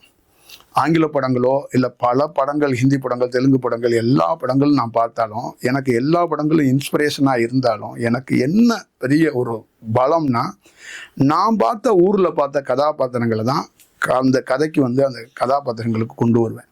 அந்த ரியல் அந்த கதாபாத்திரத்துக்குள்ளே என்னன்னா அந்த ஒரு கதாபாத்திரத்தை ரியலாக செட் பண்ணுவேன். அதுதான் இன்னைக்கு என்னுடைய வாழ்க்கையில் வந்து இந்த இயல்பு, இந்த மாதிரி ஒரு நேச்சரு, இந்த மாதிரி மாறுறதுக்கு ஒரு காரணமே இருந்திருக்கு. எனக்குள்ளேயே ஒரு ஒரு ஒரு ஒரு ஒரு எப்படி இருந்திருக்குன்னா ஒரு கிரியேட்டிவிட்டியோ ஒரு ஞானம், ஒரு அமைதி, வேறு மாதிரி ஒரு சூழல் வந்து அப்பவே இருந்திருக்கு. அது வந்து என்னால் யூகிக்க முடியல. நான் என்ன எழுதுனது எல்லாமே வந்து நான் யூகிக்க முடியாத சீன்ஸாக இருக்கும். 62 சீன் 70 சீன் ஒரு படத்துக்கு தேவை. 62 சீன்லையும் ரிப்பீட்டடே இருக்காது. முதல் பாதியில் 26 சீன் 27 சீன் வைப்போம். ரெண்டாவது பாதியில் அதே மாதிரி 27 28 சீன் 30 சீன் வைப்போம். எந்த டைமிங்கும் இல்லாமல் அவர் கரெக்டாக ஒரு எடிட்டிங் மாதிரி ஒரு 2 ஹவர்ஸுக்குள்ளே ஒரு ஸ்கிரிப்டே லாக் பண்ணுவோம். அப்போ வந்து அந்த அந்த அந்த சூழல் அது எவ்வளோ ஃபுட்டேஜ் வரும், என்ன மாதிரி வடிவத்தில் இருக்கும், அப்படிங்கிற ஒரு ஒரு ஒரு மைண்ட் வந்து இங்கேயே பேப்பர்லேயே எடிட் பண்ணுவோம். அப்படி ஒரு ஒரு ஒரு ஒரு சூழல்லாம் வந்து நமக்குள்ள அது இருந்துச்சு. அதனால வந்து நிறைய இடங்கள்ல கதைகள் வந்து என் கதைகள் வந்து பேசப்பட்டிருக்கு. நான் வந்து தமிழில் இப்போ இருக்கிற நிறைய ஹீரோக்களுக்கு கதை சொல்லியிருக்கிறேன். அதெல்லாம் ஒரு ஒரு ஏதோ இயற்கை வந்து என்னை ஒரு டைரக்டராக ஆக்கிடக்கூடாதுங்கிறதுல உறுதியாக இருந்துச்சு. அது வந்து என்னால் சொல்ல முடியும். இப்போ இப்படி சினிமா மேல இவ்வளோ தாக்கமா இருந்து அதோட போராடி ஒரு விஷயம் பண்ணணும்னு இவ்வளோ தாக்கமா இருந்ததுக்கு முன்ஜென்மத்தோட தொடர்பால அந்த மாதிரி இருக்க வாய்ப்பு இருந்ததா? எப்படி இருக்கு? தொடர்புன்னு சொல்ல முடியாது, அது ஒரு பதிவு, அவ்வளோதான். அது ஒரு ஒரு ஒரு பதிவேற்றம். உங்களுக்குள்ள வந்து முன்ஜென்மத்தோட தொடர்புன்னு நீங்கள் எல்லாத்தையும் கனெக்ட் பண்ணக்கூடாது. ஒரு பதிவேற்றத்தை உங்களால் வந்து அந்த பதிவேற்றம் எந்த சூழலில் வேணாலும் உருவாகலாம். எனக்கு இப்போ அந்த குழந்தையிலேருந்து நான் வளர்ந்த விதம், எங்கள் அம்மா படம் பார்ப்பாங்க, நாடகம் பார்ப்பாங்க. அப்போ சிறு வயதுலேருந்து என்னுடைய அந்த பதிவேற்றங்கள் இருக்கலாம். இல்லை பொதுவாகவே முன்ஜென்மத்துக்குள்ளே நம்ம வாழ்ந்த வாழ்க்கையில் நம்ம படித்ததோ, க்ரியேட்டிவிட்டியாக இருந்ததோ, ஒரு ட்ராமாவோ, இது எல்லாம் பதிவாக இருக்கும்போது அதோடைய தாக்கமாக நான் வந்து சொல்லலாம். ஒரு பதிவு தான். நீங்கள் ஒரு பொருளை ஆசைப்படுறீங்க, ஒரு பொருளை நோக்கி போடுறீங்கன்னா அந்த பதிவோட தாக்கம் தான் உங்களை வந்து இப்படி கொண்டு போகும். அப்போ நீங்கள் ஒரு ரைட்டராக மாறுறீங்க, ஒரு கதாசிரியராக மாறுறதுக்கு முக்கியமானது உங்களுடைய உள்ளே இருக்கிற பதிவேற்றம் தான். அது ரொம்ப மிக முக்கியமானதுன்னு நான் வந்து கருதுகிறேன். அதோடைய ஒரு ஒரு ஒரு சுழற்சி தான் அடுத்தடுத்த தேடுதல்களை, அடுத்தடுத்த விஷயங்களை அது பண்ண வைக்கும் அப்படிங்கிறது தான். இப்போ எனக்கு நல்லா பாருங்கள், தியானங்கிறது எனக்கு பதிவாகவே இல்லை. அது அங்கே வந்து ஒன்றுமே கிடையாது. தியானத்தை பற்றி எனக்கு ஒரு ஸ்டைல் கூட, ஒரு சைடு கூட போக மாட்டேன். சித்தர்களோ எந்த விஷயமோ நான் சென்னையிலே இருக்கும்போது எதுவும் தேடவும் மாட்டேன். அந்த மாதிரி கோயிலுக்கு போவேன், அவ்வளோதான் வந்து. அதுவும் எனக்கு பிடிச்சா தான் போவேன். மற்றபடி எனக்கு அந்த சாமி செயலெல்லாம் எனக்கு பெரிய இன்ட்ரெஸ்டே கிடையாது.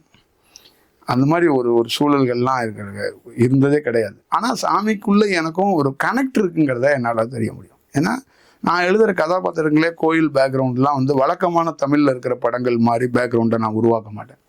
அதுக்குள்ளே ஏதாவது ஒரு ரியலாக பண்ணுறதுக்கு தான் நான் வந்து ட்ரை பண்ணுவேன். அதனால் அது ஒரு பதிவாக தான் நான் பார்க்குறேன்.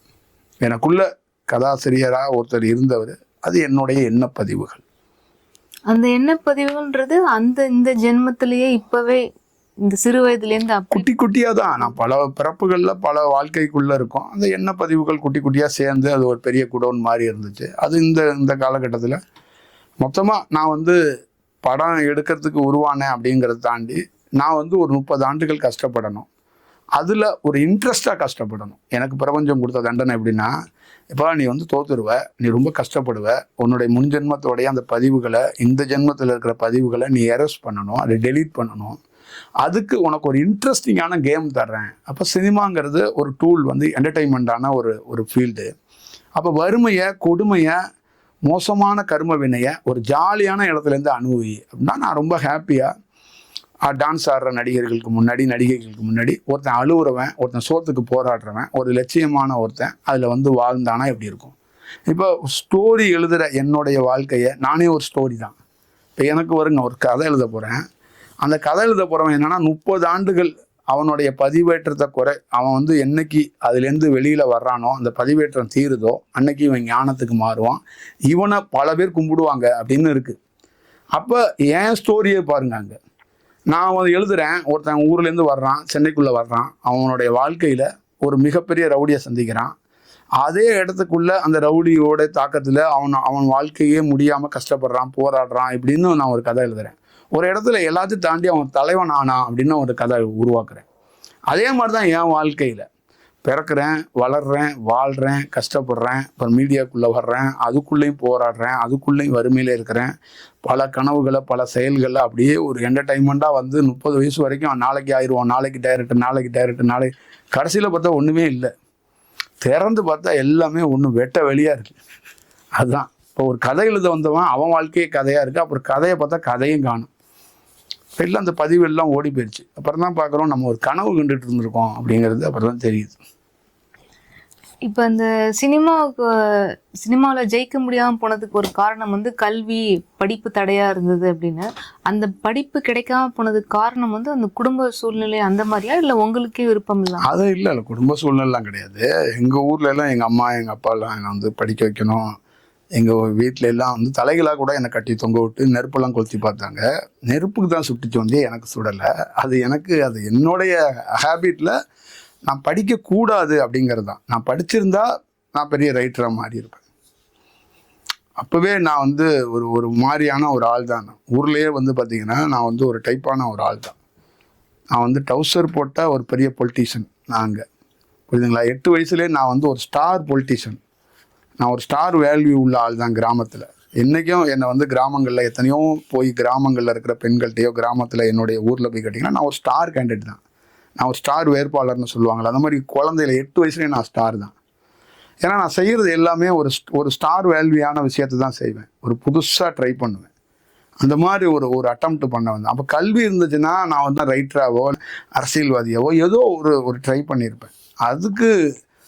அது ஏதோ ஒரு இயற்கை வந்து அது கிடச்சிடக்கூடாது இவனுக்கு அப்படிங்கிறத ஒரு பிரேக், அவ்வளோதான் அதோட ஒரு சூழல்.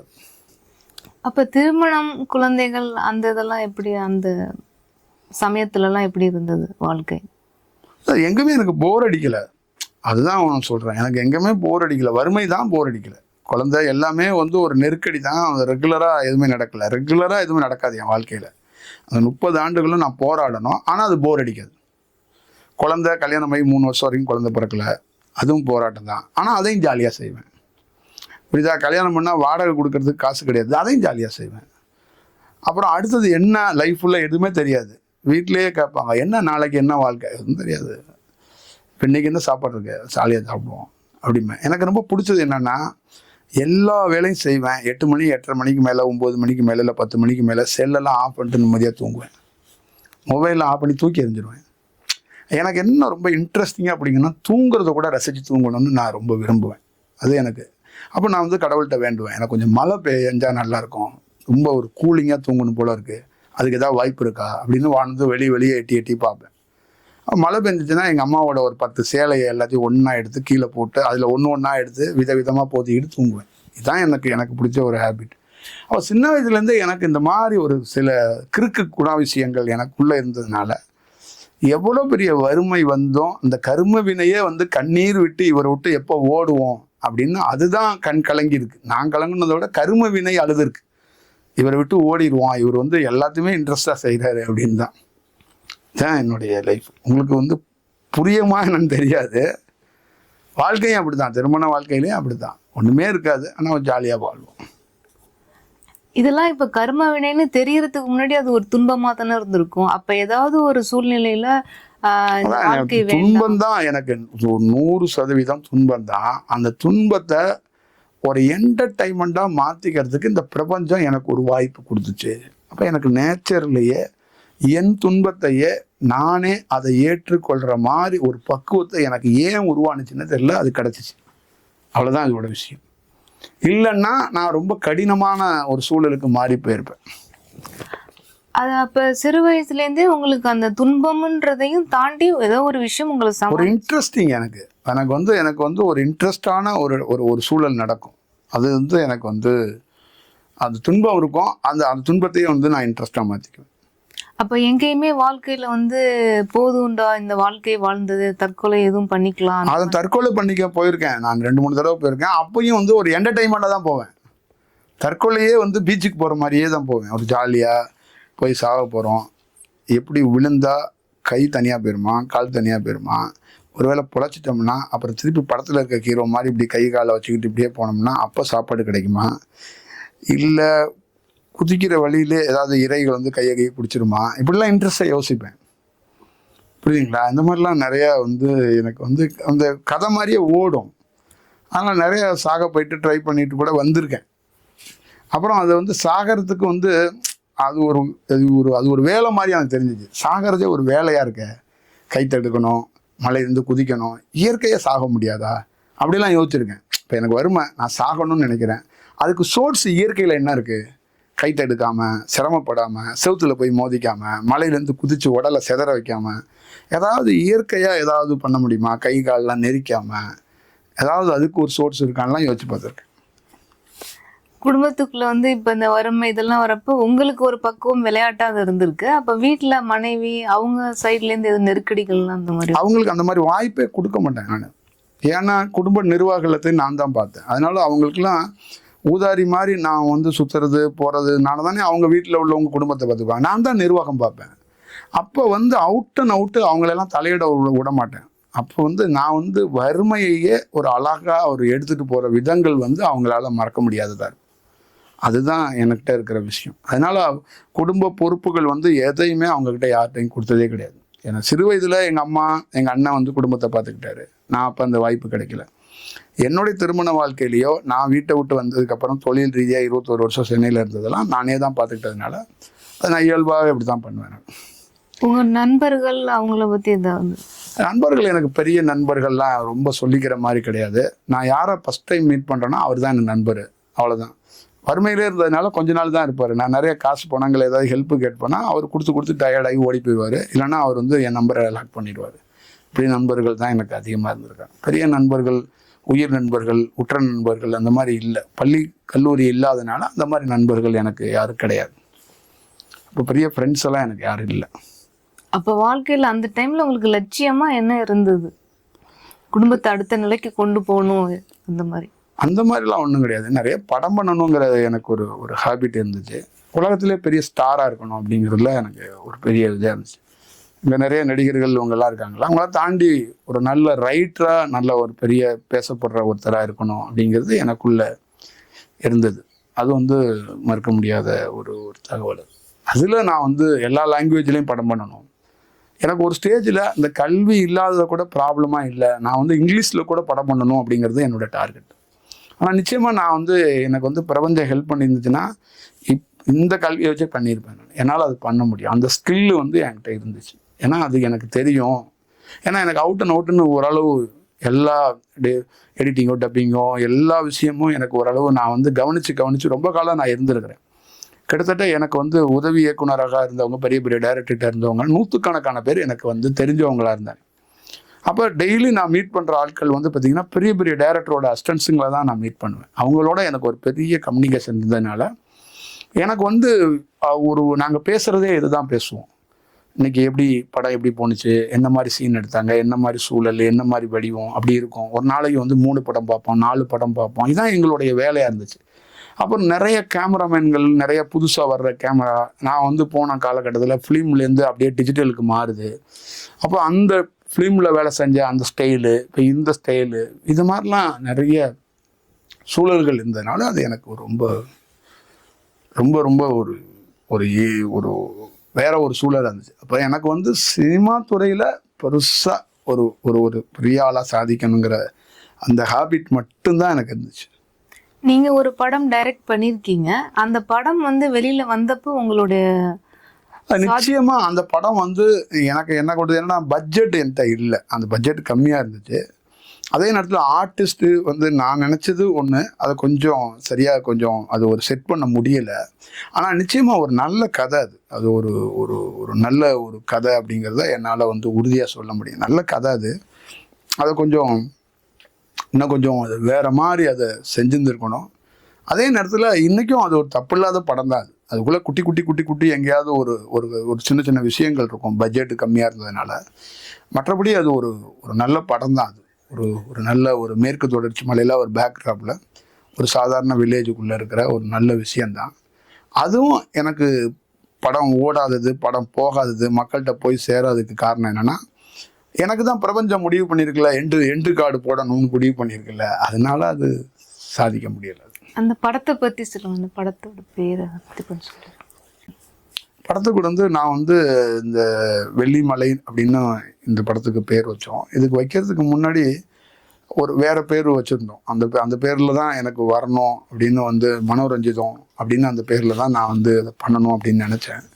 அப்புறம் அது வெள்ளிமலை அப்படின்னு வந்து வைக்கலாம் அப்படிங்கும்போது அந்த சூழலில் தான் அது வச்சேன். படம் வந்து அதுதான் என் வாழ்க்கையில் அந்த ஞானத்துக்கான ஒரு பெரிய காரணமாக நான் வந்து கருதுகிறேன். அதுதான் அந்த படம் தான் விபத்து என் வாழ்க்கையில். அது ஒரு பெரிய விபத்தை ஏற்படுத்திடுச்சு. அது ஒரு படம் எடுக்க போனவன் அங்கே வந்து ஒரு அமானுஷ்யமான ஒரு ஆளாக முழுமையாக மாறி போனேன். அப்போ நான் போன மேற்கு தொடர்ச்சி மலை, நான் எழுதப்பட்டிருக்க கதை வந்து போகர், மருத்துவம் சார்ந்து, அகத்தியர், இந்த மாதிரி சூழல். அப்புறம் அவங்க தவம் செஞ்ச குகை, அவங்க வாழ்ந்த இடம், அந்த மேற்கு தொடர்ச்சி மலையில் வந்து தொடர் அந்த அந்த பாதையில் நடக்கிறது, ஒரு கிராமத்தில் இருக்கிறது, இந்த மாதிரி ஒரு சூழல் பேக்ரவுண்டில் அந்த படம் எடுக்கிறதுக்கான ஒரு வாய்ப்புகளை உருவாகும் போது அது எனக்குள்ள வந்து ஒரு பெரிய தாக்கத்தையோ பெரிய புரிதலோ ஏற்படுத்துனுச்சு. அந்த படம் முடிச்சுட்டு அதை ரிலீஸுக்கு கொண்டு வந்து தருணம், அதுக்கு போராடினது, அதுக்கு செஞ்சது, அது படம் போகாமல் லாஸ் ஆகும்போது எனக்கு அந்த சினிமா துறையை விட்டு வெளியில் வர்றதுக்கான ஒரு சூழல் அமைஞ்சது. அதுக்கப்புறம் முழுமையாக இந்த தியானம் வந்து எனக்குள்ள ஒரு பெருசாக ஒரு ஒரு ஒரு வெளியில் ஒரு சூரியன் வந்து கிழிச்சிக்கிட்டு வந்த மாதிரி எனக்கு வந்துருச்சு வெளியில். அது ஒரு இந்த படம் தான் என்னை வந்து மொத்தமாக இது போதும் அவ்வளோதான் லைஃப், இதோட ஃபினிஷிங் அப்படின்னு எனக்கு ஒரு ஃபினிஷிங் கொடுத்தது இந்த படம் தான். முதல்ல உங்களுக்கு அந்த தியானம்ன்றது வந்த தருணம் அது எந்த இடத்துல உங்களுக்கு நிகழ்ந்தது? அது எனக்கு ஒரு காவேரி கரையில் ஒரு ஒரு காலை பொழுதுல அந்த மாதிரி எனக்குள்ள ஒரு நிகழ்வுகள் நிகழ்ந்துச்சு. ஒரு குருவை வந்து நான் இந்த தொடர்ந்து யூடியூப்பில் வந்து அதை கேட்குறது, எனக்கு வந்து இந்த படிக்கிறது வந்து ரொம்ப ஒரு டிஸ்டர்பாக, எனக்கு ரொம்ப கஷ்டமாக இருக்கும். கண்ணில் வந்து ரொம்ப நேரம் படிச்சுக்கிட்டு இருந்தால் வாட்ரு வெளியில் வந்துடும். படிக்கிறதுக்கு வந்து அந்த ஃப்ளோவாக பெரிய ஸ்கூலில் போய் ரொம்ப நாள் ட்ரைனிங் ஆகாதனால எனக்கு ட்ரைனிங் பத்தலை. அந்த வாசிப்புக்கான ஒரு ட்ரைனிங் இருக்குல்ல, அது கொஞ்சம் ஸ்லோவாக தான் வாசிப்பேன். கொஞ்சம் ஓரளவு படிப்பேன், ரொம்ப ஸ்லோ ப்ராசஸாக அதை பண்ணுவேன். அது மாதிரி எழுதுறதும் ரொம்ப பயங்கர ஸ்லோ ப்ராசஸாக இருக்கும். அதனால் நான் வந்து கேட்குறது, ஆடியோவாக கேட்குறது வந்து எனக்கு வந்து எப்பயுமே பிடிக்கும்.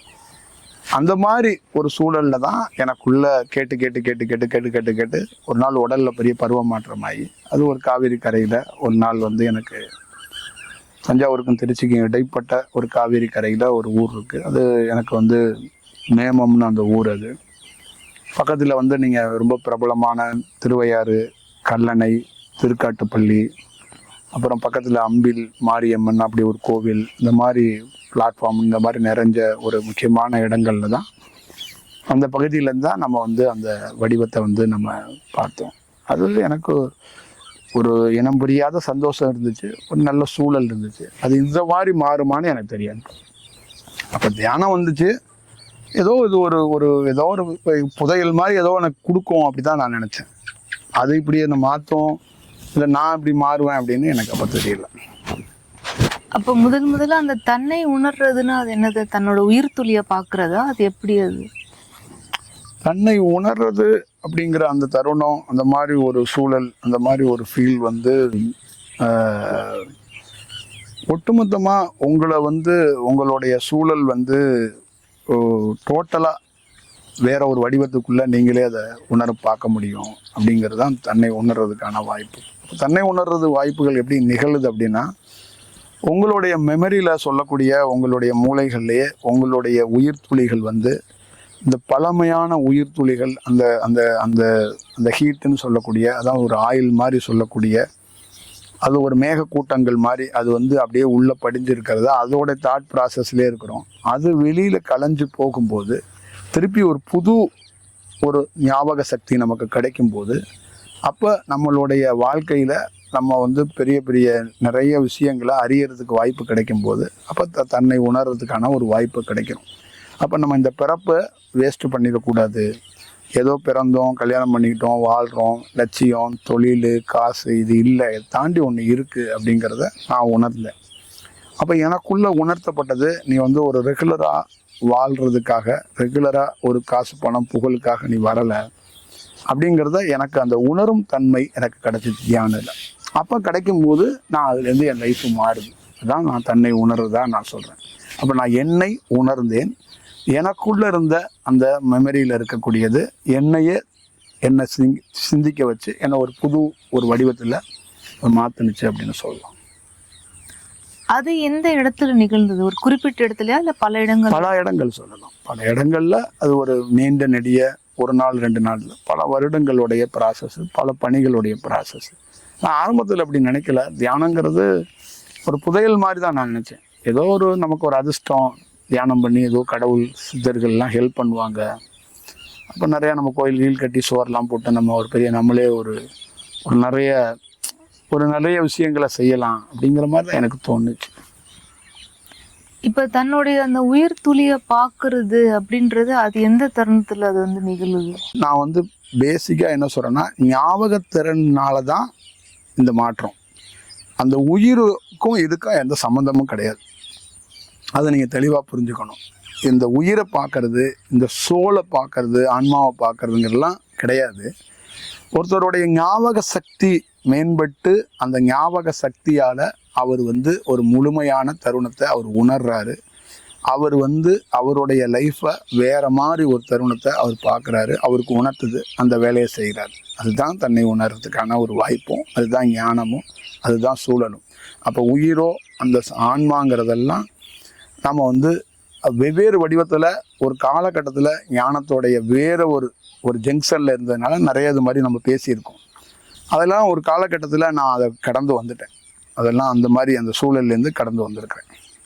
இல்லை, அது பொதுவாக பேசியிருக்கோம். ஆனால் உங்களுக்கு அந்த டைமில் எப்படி நடந்ததுன்றதை பற்றி எதுவும் சொல்லுங்கள். அதை எனக்குள்ள ஒரே தருணம் தான் அது. ஒரு ஒரு மனிதனுடைய வாழ்க்கையில் ஒரு ஞாபக சக்தி ஒருத்தருடைய ஞாபக சக்தி, பழைய ஞாபக சக்தி வெளியேறி புது ஞாபக சக்தி உள்ளே வர்றதுங்கிறது ஒரு யூகிக்க முடியாத ஒரு பிளாட்ஃபார்ம். இப்போ உங்களோட இப்போ நீங்கள் இருக்கிறீங்க, இப்போ 4 பேர் இருக்கீங்க. 4 பேர் என்னை யோசிக்க கூட முடியாது உங்களால். இப்போ 4 பேரும் நீங்கள் சேர்ந்து ஒருத்தர் கேமரா பண்ணுறீங்க, ஒருத்தர் கேள்வி கேட்குறீங்க, எல்லாம் செய்கிறீங்க. ஆனால் உங்கள்கிட்ட என்ன ப்ராப்ளம் இருக்குன்னா, உங்களுடைய பழைய ஞாபக சக்தியை வச்சு என்னை நீங்கள் யாருன்னு ஜட்ஜ் பண்ண முடியாது. என்கிட்ட இருக்கிற ஞாபக சக்தி ஒரு ஒரு ஒரு ஒரு யோசிக்க முடியாத ஞாபக சக்தி, என்னுடைய ஞாபக சக்தி. புரியுதுங்களா? இன்னும் ஒரு 100 ஆண்டுகள் கழித்து பிறக்க போகிற குழந்தைய நான் சொல்லுவேன். அப்போ என் ஞாபக சக்தியோட தீவிரம் எப்படி இருக்கும்? இன்னொரு 300 ஆண்டுகள் கழித்து இந்த உலகம் எப்படி வாழப்போகுதுன்னு நான் சொல்லுவேன். இன்னொரு 1000 ஆண்டுகள் கழித்து நம்மளுடைய இந்த வேர்ல்டு எப்படி இருக்குது அப்படின்னு நான் சொல்லுவேன். அப்போ என்னுடைய ஞாபக சக்தியோட திறன் என்ன மாதிரி திறன் அப்படிங்கிறத நீங்கள் பார்த்துக்க. அப்போ இந்த அளவுக்கு அபரிவிதமாக வளர்ந்துருக்கு, ஒரு வளர்ச்சி இருக்குன்னா இது ஒரே நாளில் நடந்திருக்காது. அப்போ படிப்படியாக நடக்கிறப்ப உங்கள் உடலில் எப்படிப்பட்ட மாற்றங்கள்லாம் ஏற்பட்டுச்சு? அதான் உடலில் பல்வேறுபட்ட துன்பங்கள், துயரங்கள், எல்லாமே பெரிய லெவலில் துன்பங்கள், துயரங்கள்னு இதை சொல்லிட முடியாது.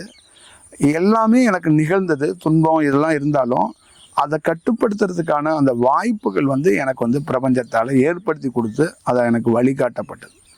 அது என்னை சொல்லப்போனால் ஒரு கைட்லைன்ஸ் எனக்கு பிரபஞ்சமே ஏற்படுத்தி கொடுத்துச்சு.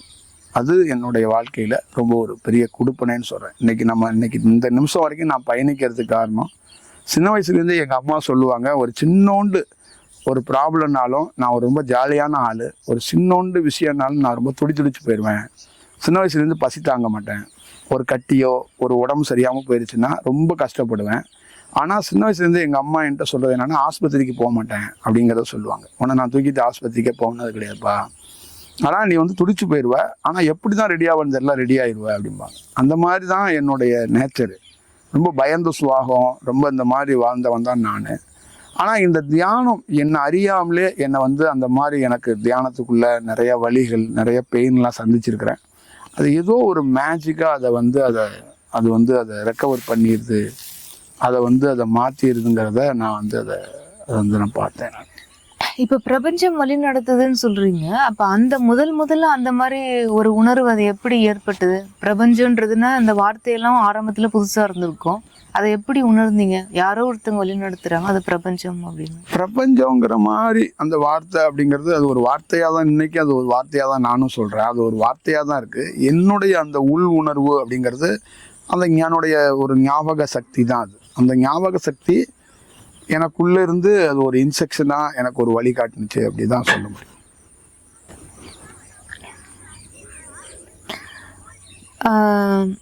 இந்த ஞாபக சக்தி ஒரு வளர்ச்சி அடைஞ்சிட்டே இருக்கிறப்ப ஒரு இடத்துல சமாதின்றது ஒன்று கிட்டணும் அப்படின்னு சொல்லியிருப்பீங்க உங்கள் வீடியோஸில். சமாதின்றது கிடைச்சாதான் ஞானம்ன்றதே அடைய முடியும்னு. அப்போ அந்த சமாதின்றது உங்களுக்கு முதல்ல எங்கே கிடைத்தது அந்த தருணம்? சமாதிங்கிற ஸ்டேஜுங்கிறது ரொம்ப பெரிய வார்த்தை, ரொம்ப ஒரு உயர்ந்த வார்த்தை. அதை நம்ம ஒரு எளிதாக ரொம்ப சாதாரணமாக அதை சொல்ல முடியாது. அது சொல்கிறதுக்கு, வெளியே சொல்கிறதுக்கு அனுமதி, நம்ம சொல்கிறதுக்கான அவ்வளோ பெரிய அனுமதியை அது அப்படி பொது வழியில் விவாதிக்கிற வார்த்தை இல்லை. அது ரொம்ப ஒரு கடினமான ஒரு ஒரு தருணம் தான் நான் நினைக்கிறேன். அது எனக்கு பல்வேறுபட்ட இடங்கள் வந்து எனக்கு அது மாதிரி ஒரு ட்ராவல்லே நான் இருந்திருக்கிறேன். அதனால் அது நிறைய இடங்களில் எனக்கு அந்த மாதிரி ஒரு எக்ஸ்பீரியன்ஸாக அது குறிப்பிட்டு இந்த இடம் அப்படின்னு என்னால் சொல்ல முடியாது. நிறைய இடங்களில் எனக்கு இந்த மாதிரி ஒரு சூழலை வந்து அது உருவாக்கியிருக்கு அப்படின்னு தான் நான் சொல்லுவேன். இப்போ பொதுவாக எல்லாரும் சொல்கிற ஒரு விஷயம், அந்த சமாதின்ற ஒரு நிலை லைட்டாக கிடைச்ச உடனே எனக்கு ஞானம் கிடைச்சிருச்சு அப்படின்னு சொல்கிறாங்க. ஆனால் நீங்கள் சொன்னதில் ஒருத்தருக்கு ஞானத்தோட முதல் படியே அந்த சமாதி தான் சொல்லி அந்த பொதுவாக இருக்கிற அந்த கோட்பாடே உடச்சி சொல்கிறீங்க நீங்கள். ஸோ அது வந்து எப்படி வந்து அது சாத்தியம்? இப்போ சமாதி அப்படிங்கிறது என்ன அப்படின்னா உங்களுக்கு நல்லா ஞாபகம் வச்சுக்கோங்க. நமக்குள்ளே இருக்கிற நிறைய அந்த அந்த எனர்ஜிக்கு அந்த உயிர் சக்தின்னு சொல்லக்கூடியதை ஒரு இடத்துல நிலை நிறுத்துறதுக்கு பேர் தான் சமாதி. அந்த நிலை நிறுத்தி வைக்கிறது ரொம்ப கடினம். அது வந்து என்னன்னா ஒரு கரு மாதிரி, அது அந்த கருவை வந்து பாதுகாக்கணும். அது பாதுகாத்து அது ஒரு உடலாக ஃபார்ம் ஆகுது. அந்த மாதிரி அந்த கரு களைஞ்சு போகிறதுக்கு நிறைய வாய்ப்புகள் இருக்கு. அப்போ ஒரு இடத்துல ஒருத்தர் அந்த கருவை தக்க வச்சுக்கிறதுக்கு ரொம்ப போராட வேண்டியதாக இருக்குது. அதை வந்து நிலை நிறுத்துறதுக்கும் போராட வேண்டியதாக இருக்குது. அதை நிலை நிறுத்தும் போதும் அவன் தன்னையே மறந்துடுவான். அந்த சமாதி ஸ்டேஜுங்கிறது என்னன்னா தன்னை மறந்துடுவான், தன்னை யாருன்னே மறந்துடுவான். அப்படி ஒரு ஸ்டேஜுக்கு போகிற மாதிரி ஒரு சூழல்கள் வந்து அது உருவாகும். அப்போ அந்த ஸ்டேஜுக்குள்ளேயும் ஒருத்தன் வந்து அதை நிலை நிறுத்துறது, அதை நிலை நிறுத்தி கொண்டு வர்றது, அதுக்குள்ளேருந்து வேறு தருணம் அப்படின்னா எனக்கு எப்படி என்னுடைய மற்ற குருமார்களுக்கும் எனக்குள்ளேயும் என்ன ஒரு வித்தியாசங்கள் இருக்குன்னா, அதை நிலை நிறுத்துறதுல ரொம்ப வெவ்வேறு விதமான வடிவங்கள் எனக்குள்ளே நிகழப்பட்டதுனால அதை கொஞ்சம் நான் ஒரு வேறு மாதிரி கடந்து வர்றதுக்கான ஒரு வாய்ப்பு எனக்குள்ள அது இருந்துச்சு. அது வந்து ஒரு புதுவிதமான ஒரு எக்ஸ்பீரியன்ஸு எனக்குள்ள அது வந்து நிகழ்ந்திருக்கு. அதுக்கு காரணம் வந்து என்னுடைய வந்து அந்த அந்த ஞாபக சக்தியோடைய அந்த உள்ளே இருக்கிற அதை வந்து சொல்கிறேன். நான் வந்து ஒரு உஷ்ணம் தான் அடிக்கடி சொல்கிறது. அதுதான் அதுக்கு ஒரு காரணம். அந்த உஷ்ணமே ஒரு லிக்விட் தன்மையில் அது அப்படியே ஆகி அது வேற ஒரு தன்மைக்குள்ளே அது மாறுற, அதுதான் அதோடைய ஃபீலாக இருக்குது. இப்போ அந்த உங்களுடைய ஒரு ஸ்டேஜாக நீங்கள் அப்படி கடந்து போகிறப்ப உங்களுக்கு அந்த முன் ஜென்மத்துடைய அந்த பதிவுகள்லாம் எதுவும் வெளியில் வரத்துக்கான வாய்ப்புகள் இருந்ததா? போன பிறப்புகள் இப்படி பிறந்திருக்கோம், அந்த ஞாபக சக்தி நீங்கள் சொல்கிறப்ப எந்த மாதிரியான பழைய ஞாபகங்கள் உங்களுக்கு வந்தது? நிறைய இடங்களில் போகும்போது எனக்கு இந்த பழைய ஞாபக சக்தி, நிறைய அரண்மனைக்கு போகும்போதோ, நிறைய கோயில்களுக்கு போகும்போதோ, நிறைய ஜீவசமாதிக்கு போகும்போதெல்லாம் எனக்கு இந்த மாதிரி பழைய நான் என்னமோ அங்கே வாழ்ந்த மாதிரியும் நாங்கள் இருந்த மாதிரியும் நிறைய விஷயங்கள் துல்லியமாக எனக்கு காட்டப்படும். அது மாதிரி எந்த கதாபாத்திரமாக எந்த மாதிரி வாழ்ந்தோம், என்ன மாதிரி சூழல்கள் அப்படிலாம் இருக்கும்.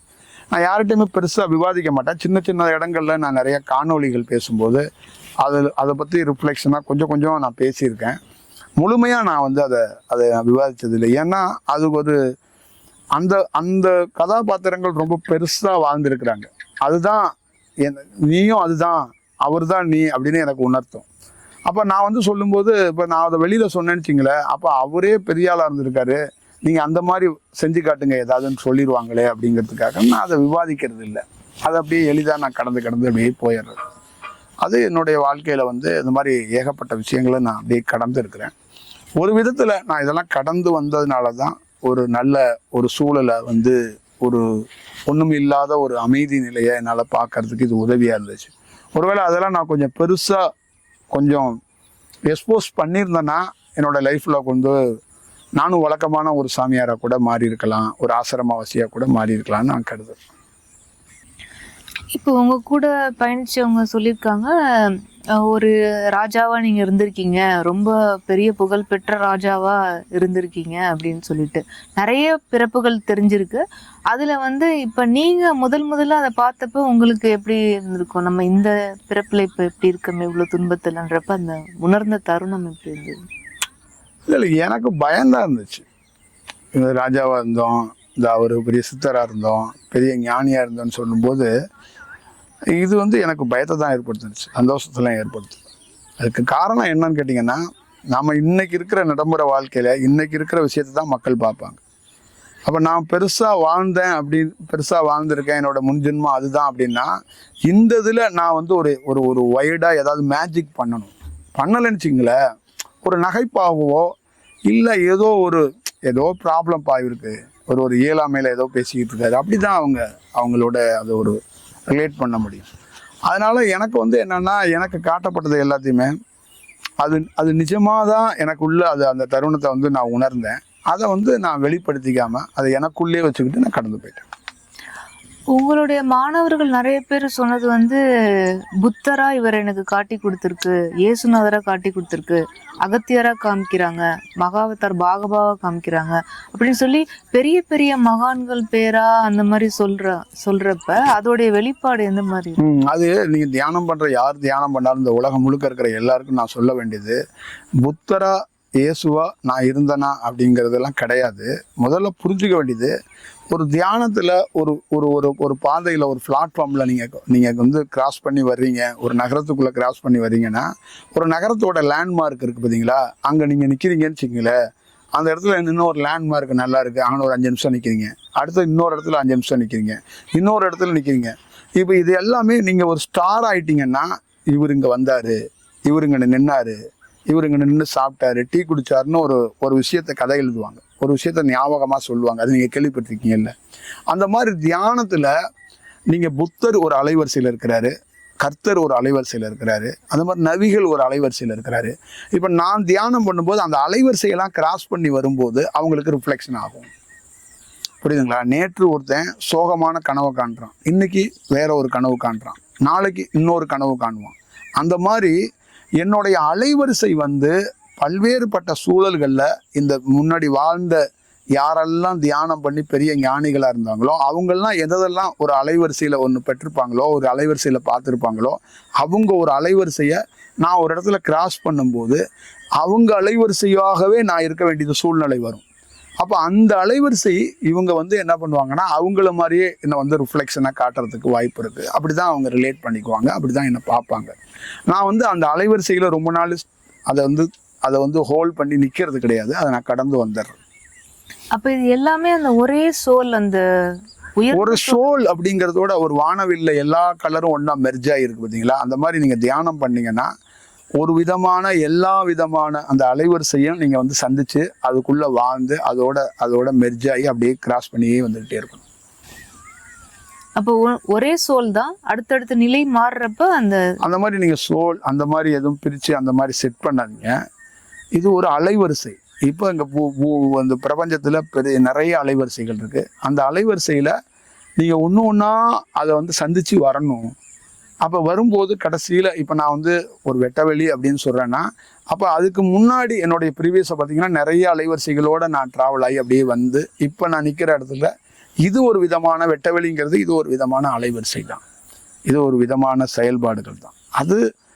அதுதான் அதுக்குள்ளே இருக்கிற விஷயம். இப்போ என் உடலுக்குள்ளே என்னுடைய முகத்துக்குள்ளே என் உடல் முழுக்க பல்வேறுபட்ட கலர் பூசப்பட்டுச்சுன்னு வச்சுங்களேன், இது சிகப்பு, இது மஞ்சள், இது பச்சை அப்படின்னு சொல்லுவீங்கல்ல, அந்த மாதிரி தான் ஒரு தியானத்தில் நீங்கள் கிராஸ் பண்ணி வரும்போதோ அங்கே இருக்கிற பெரிய பெரிய வாழ்ந்த ஞானிகளுடைய அவங்க பெற்ற அனுபவத்தையோ அந்த ரிஃப்ளெக்ஷனோ அந்த ஞானியும் அந்த பாதையிலே வர்றதுனால, கிராஸ் பண்ணி வர்றதுனால அவங்களுக்கு அது ரிலேட்டடாக காட்டப்படும், அது உணர்த்தப்படும், அந்த ஃபீலை அவங்க பார்த்துருக்கிறதுக்கு நிறைய வாய்ப்புகள் இருக்குது. இது கற்பனைகளில் நிஜம்தான்.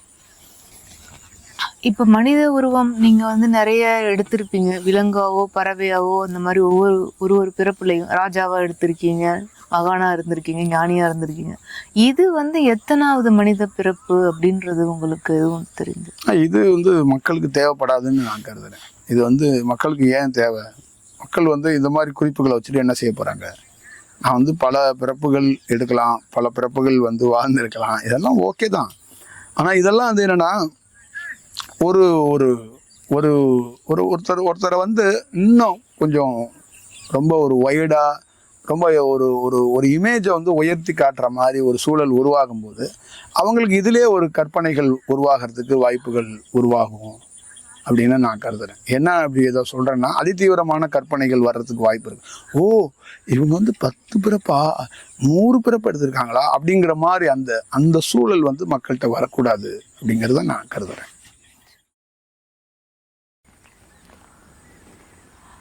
உங்கள் கூட ட்ராவல் பண்ணப்போ ஒரு சில மாணவர்களுக்கெலாம் சில விஷயங்கள்லாம் அந்த அலைவரிசையால் நீங்கள் சொல்கிற மாதிரி உணர்த்தப்பட்டிருக்கு, அது குருவோட அருளால்.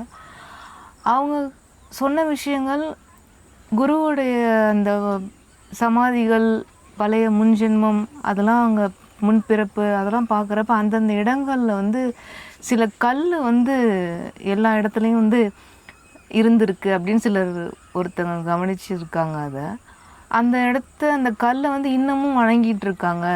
அது சில இடங்களில் குருவும் அதை உறுதிப்படுத்தியிருக்காங்க. ஆனால் நான் அது வெளியில் யாருக்கும் தெரியாது. சில இடங்களில் பாதம் இருந்திருக்கு, கால் பாதம். அதெல்லாம் இப்போ இவ்வளோ பல 100 வருஷம் கணக்காக அது இருந்தும் இன்ன வரைக்கும் அது புனிதமாக அது வணங்கப்படுவதுன்னா அப்போ அந்த பிறப்பு எவ்வளோ உயர்ந்த பிறப்பாக அந்த டைமில் இருந்திருக்கு. நான் என்ன சொல்கிறேன்னா, நம்ம இந்தியா முழுக்க உலகம் முழுக்க தியானம் ஒரு பிரமாதமாக நடக்குது. தியானம் வந்து எல்லாருக்குள்ளேயும் இருக்குது. இப்போ நான் என்ன மாதிரி ஒரு ஸ்டேஜில் இருக்கிறேன் அப்படின்னா, ஒரு டயத்தில் எனக்கு வந்து இந்தியாவில் பயணம் பண்ணுறதுல குகைகள், மலைகள், காடுகள், பாறைகள், இந்த மரங்கள், இந்த மாதிரி நீங்கள் சொல்கிற கல், பாதங்கள், இதெல்லாம் பயங்கரமாக கியூரியாசிட்டியாகவும் எனக்கு வந்து ரொம்ப நெருக்கமாகவும் என்னுடைய முன்ஜென்மத்தோடு அது ஒரு பெரிய ரிலேட்டடாக அது ஒரு பெரிய ஒரு சூழலை வந்து உருவாக்குனுச்சு. ஆனால் எனக்கு இன்னைய ஸ்டேஜில் பார்த்திங்கன்னா அதிலேருந்துலாம் நான் அப்படியே கடந்து வந்துட்டேன். எனக்கு வந்து என்னுடைய ஒரு ட்ரெயினில் ஏறி போய் ட்ராவல் பண்ணி கடைசியில் இறங்கினதுக்கப்புறம் நான் ட்ரெயின்லேயே ட்ரெயின் எங்கே அப்படின்னு நான் தேடுற மாதிரி ஒரு சூழலுக்கு இப்போ நிற்கிறேன். நான் ட்ரெயின்லேயே ட்ரெயின்லையா வந்தேன், எங்கே ட்ரெயின் அப்படிங்கிற மாதிரி நான் ஒரு சூழலில் இருக்கேன். அதனால் வந்து நிறைய இடங்களில் இருக்கிற கோவில்களையோ நிறைய சூழல்களையோ நான் இப்போ என்னால் ரசிக்க முடியலை, என்னால் அதை பார்க்க முடியலை அப்படிங்கிறது மட்டும் உறுதியாக நான் வந்து சொல்கிறேன். அதனால் என் வாழ்க்கையில் நான் கடந்து வந்தது எல்லாமே ஒரு ட்ரீம், ஒரு கனவு அப்படின்னு நான் நினைக்கிறேன். அதனால் நான் நிறைய முன்னாடி பேசின நிறைய விஷயங்களையோ நான் கடந்து வந்ததையோ ஒரு தூங்குன ஒரு குழந்தை டிப்புன்னு கண் முழிச்சு பார்த்தா எது கனவா அப்படின்னு நினைக்க முடியல. அந்த மாதிரி நான் ஒரு ஸ்டேஜில் இதெல்லாம் ஒரு கனவு மாதிரி கண்டிருக்கேன் அப்படின்னு நினைக்கிறேன். இப்போ நான் கண் முழிச்சு பார்க்கும்போது கனவே இப்போ காண்றது இல்லை. அதனால் எனக்கு கனவை பற்றி பெரிய ஐடியாவே இல்லை. இப்போ பயிற்சி காலம்னு நிறைய டைம் நீங்கள் அது சொல்லியிருப்பீங்க. அந்த பயிற்சி காலம்ன்றதே அது பயிற்சி தான்றதே எப்படி உணர்ந்தீங்க? நம்ம இந்தியாவில் பெரிய துரதிர்ஷ்டம் என்னென்னா, பயிற்சி காலத்தில் தான் பெரிய குருநாதராகவே இவங்க நிறைய பேர் மாறிடுறாங்க. இப்போ நான் வந்து சொன்னது என்னுடைய பெரிய மாற்றம் என்னன்னு கேட்டிங்கன்னா, முழுமையாக சாமியார், கோவில், ஜீவசமாதி இதெல்லாம் அடிப்படையாக விட்டுட்டு வெளியில் வர்றதுங்கிறது அந்த ஆன்மா, அந்த சோல்னு சொல்லுவாங்கள்ல, ஆன்மா, சோல், உயிர், இந்த ஜீவன், அதே மாதிரி அந்த அந்த ஆத்மா, இந்த மாதிரிலாம் பேசுகிறாங்கல்ல, இது வந்து ரொம்ப ஒரு ஒரு ஒரு ஒரு ஒரு டேஞ்சர் அப்படின்னு நான் கருதுகிறேன். இது வந்து என்ன ஆகும் அப்படின்னா, ஒரு இறையை விட்டுட்டு நம்மளால் வர முடியாது. ஒரு இறைக்குள்ளே லாக் ஆகிடுவாங்க. அப்படியே போதையிலே நனைஞ்சு போய் உட்காந்துருவாங்க. இப்போ எனக்குள்ளேயும் இது இருந்துச்சு. நான் வந்து ஒரு பெரிய புத்தரோட இடத்துல போகும்போது அப்படியே தன்னையே அப்படியே ஒரு விஷயம் மாதிரி ஆயிருக்கேன். நிறைய இடங்கள்ல அந்த மாதிரி நடந்திருக்கு. பழனியில் நடந்திருக்கு, சதுரகிரியில் நடந்திருக்கு, நிறைய குகைகளில் எனக்கு நடந்திருக்கு, நிறைய நாகங்களோட எனக்கு இந்த மாதிரி நடந்திருக்கு, நிறைய விஷயங்கள் எனக்கு நடந்திருக்கு. அதை எல்லாத்தையும் ஒரு ஸ்டேஜில் எல்லாத்தையுமே கிராஸ் பண்ணி அப்படியே வரும்போது அதெல்லாம் ஒன்றும் இல்லை, அதை எல்லாத்தையும் கீழே போட்டுடணும் அப்படிங்கிறத நான் எனக்குள்ளே நடந்த பரிணாமத்தில் நான் தெரிஞ்சுக்கிட்டேன். அதனால் நிச்சயமாக நான் இந்தியாவில் கடந்த அத்தனை விஷயத்தையும் ஒரு எம்டி லேண்டுக்குள்ளே நடந்திருக்கிறதா தான் நான் அன்றைக்கி நான் பார்க்குறேன். நேற்றைய கோவில் இன்றைக்கி எனக்கு ஒரு எம்டி லேண்டாக தெரியுது. நேற்றைய குரு இன்றைக்கி ஒன்றும் இல்லாத ஒரு வெற்றிடமாக தான் எனக்கு தெரியுது. அதனால் பேர், குரு, சித்தர், ஞானி, கடவுள், போதனை, நாகம் இதெல்லாம் எனக்கு வந்து இன்றைக்கி இன்னைய சூழ்நிலைக்கு இன்னைய தேதியில் ஒரு வெற்றிடம் தான். இப்போ உங்கள் நிறைய புகைப்படங்களில் நாங்கள் வந்து பார்த்துருக்கோம். உங்களை சுற்றி ஒரு ஆறான்னு சொல்கிறாங்க, அந்த ஒரு வெள்ளை கலரில் ஒரு புகை மாதிரி இருக்கிறத. இப்போ சமீபத்தில் அது வந்து அந்த சிகப்பு, அந்த ஆரஞ்சு கலர் நீங்கள் போட்டிருக்க ட்ரெஸ் கலர்லேயே அது இருக்குது. இது வந்து முதல்ல உங்களுக்கு வெளிப்பட்டது எப்படி? நீங்கள் அதை பார்த்தது எப்போ?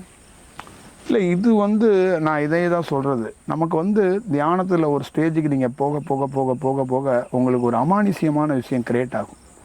அப்போ உங்களுக்குள்ளேருந்து வெளிப்பட தொடங்கும்போது உங்களை நிறைய பேர் ஃபாலோ பண்ண ஆரம்பிச்சிருவாங்க. உங்களுடைய அந்த அமானுஷ்யமான விஷயம் வந்து பல பேரை வந்து இம்பேக்ட் பண்ணும், பல பேரை உருவாக்கும், பல பேரை வர வைக்கும்.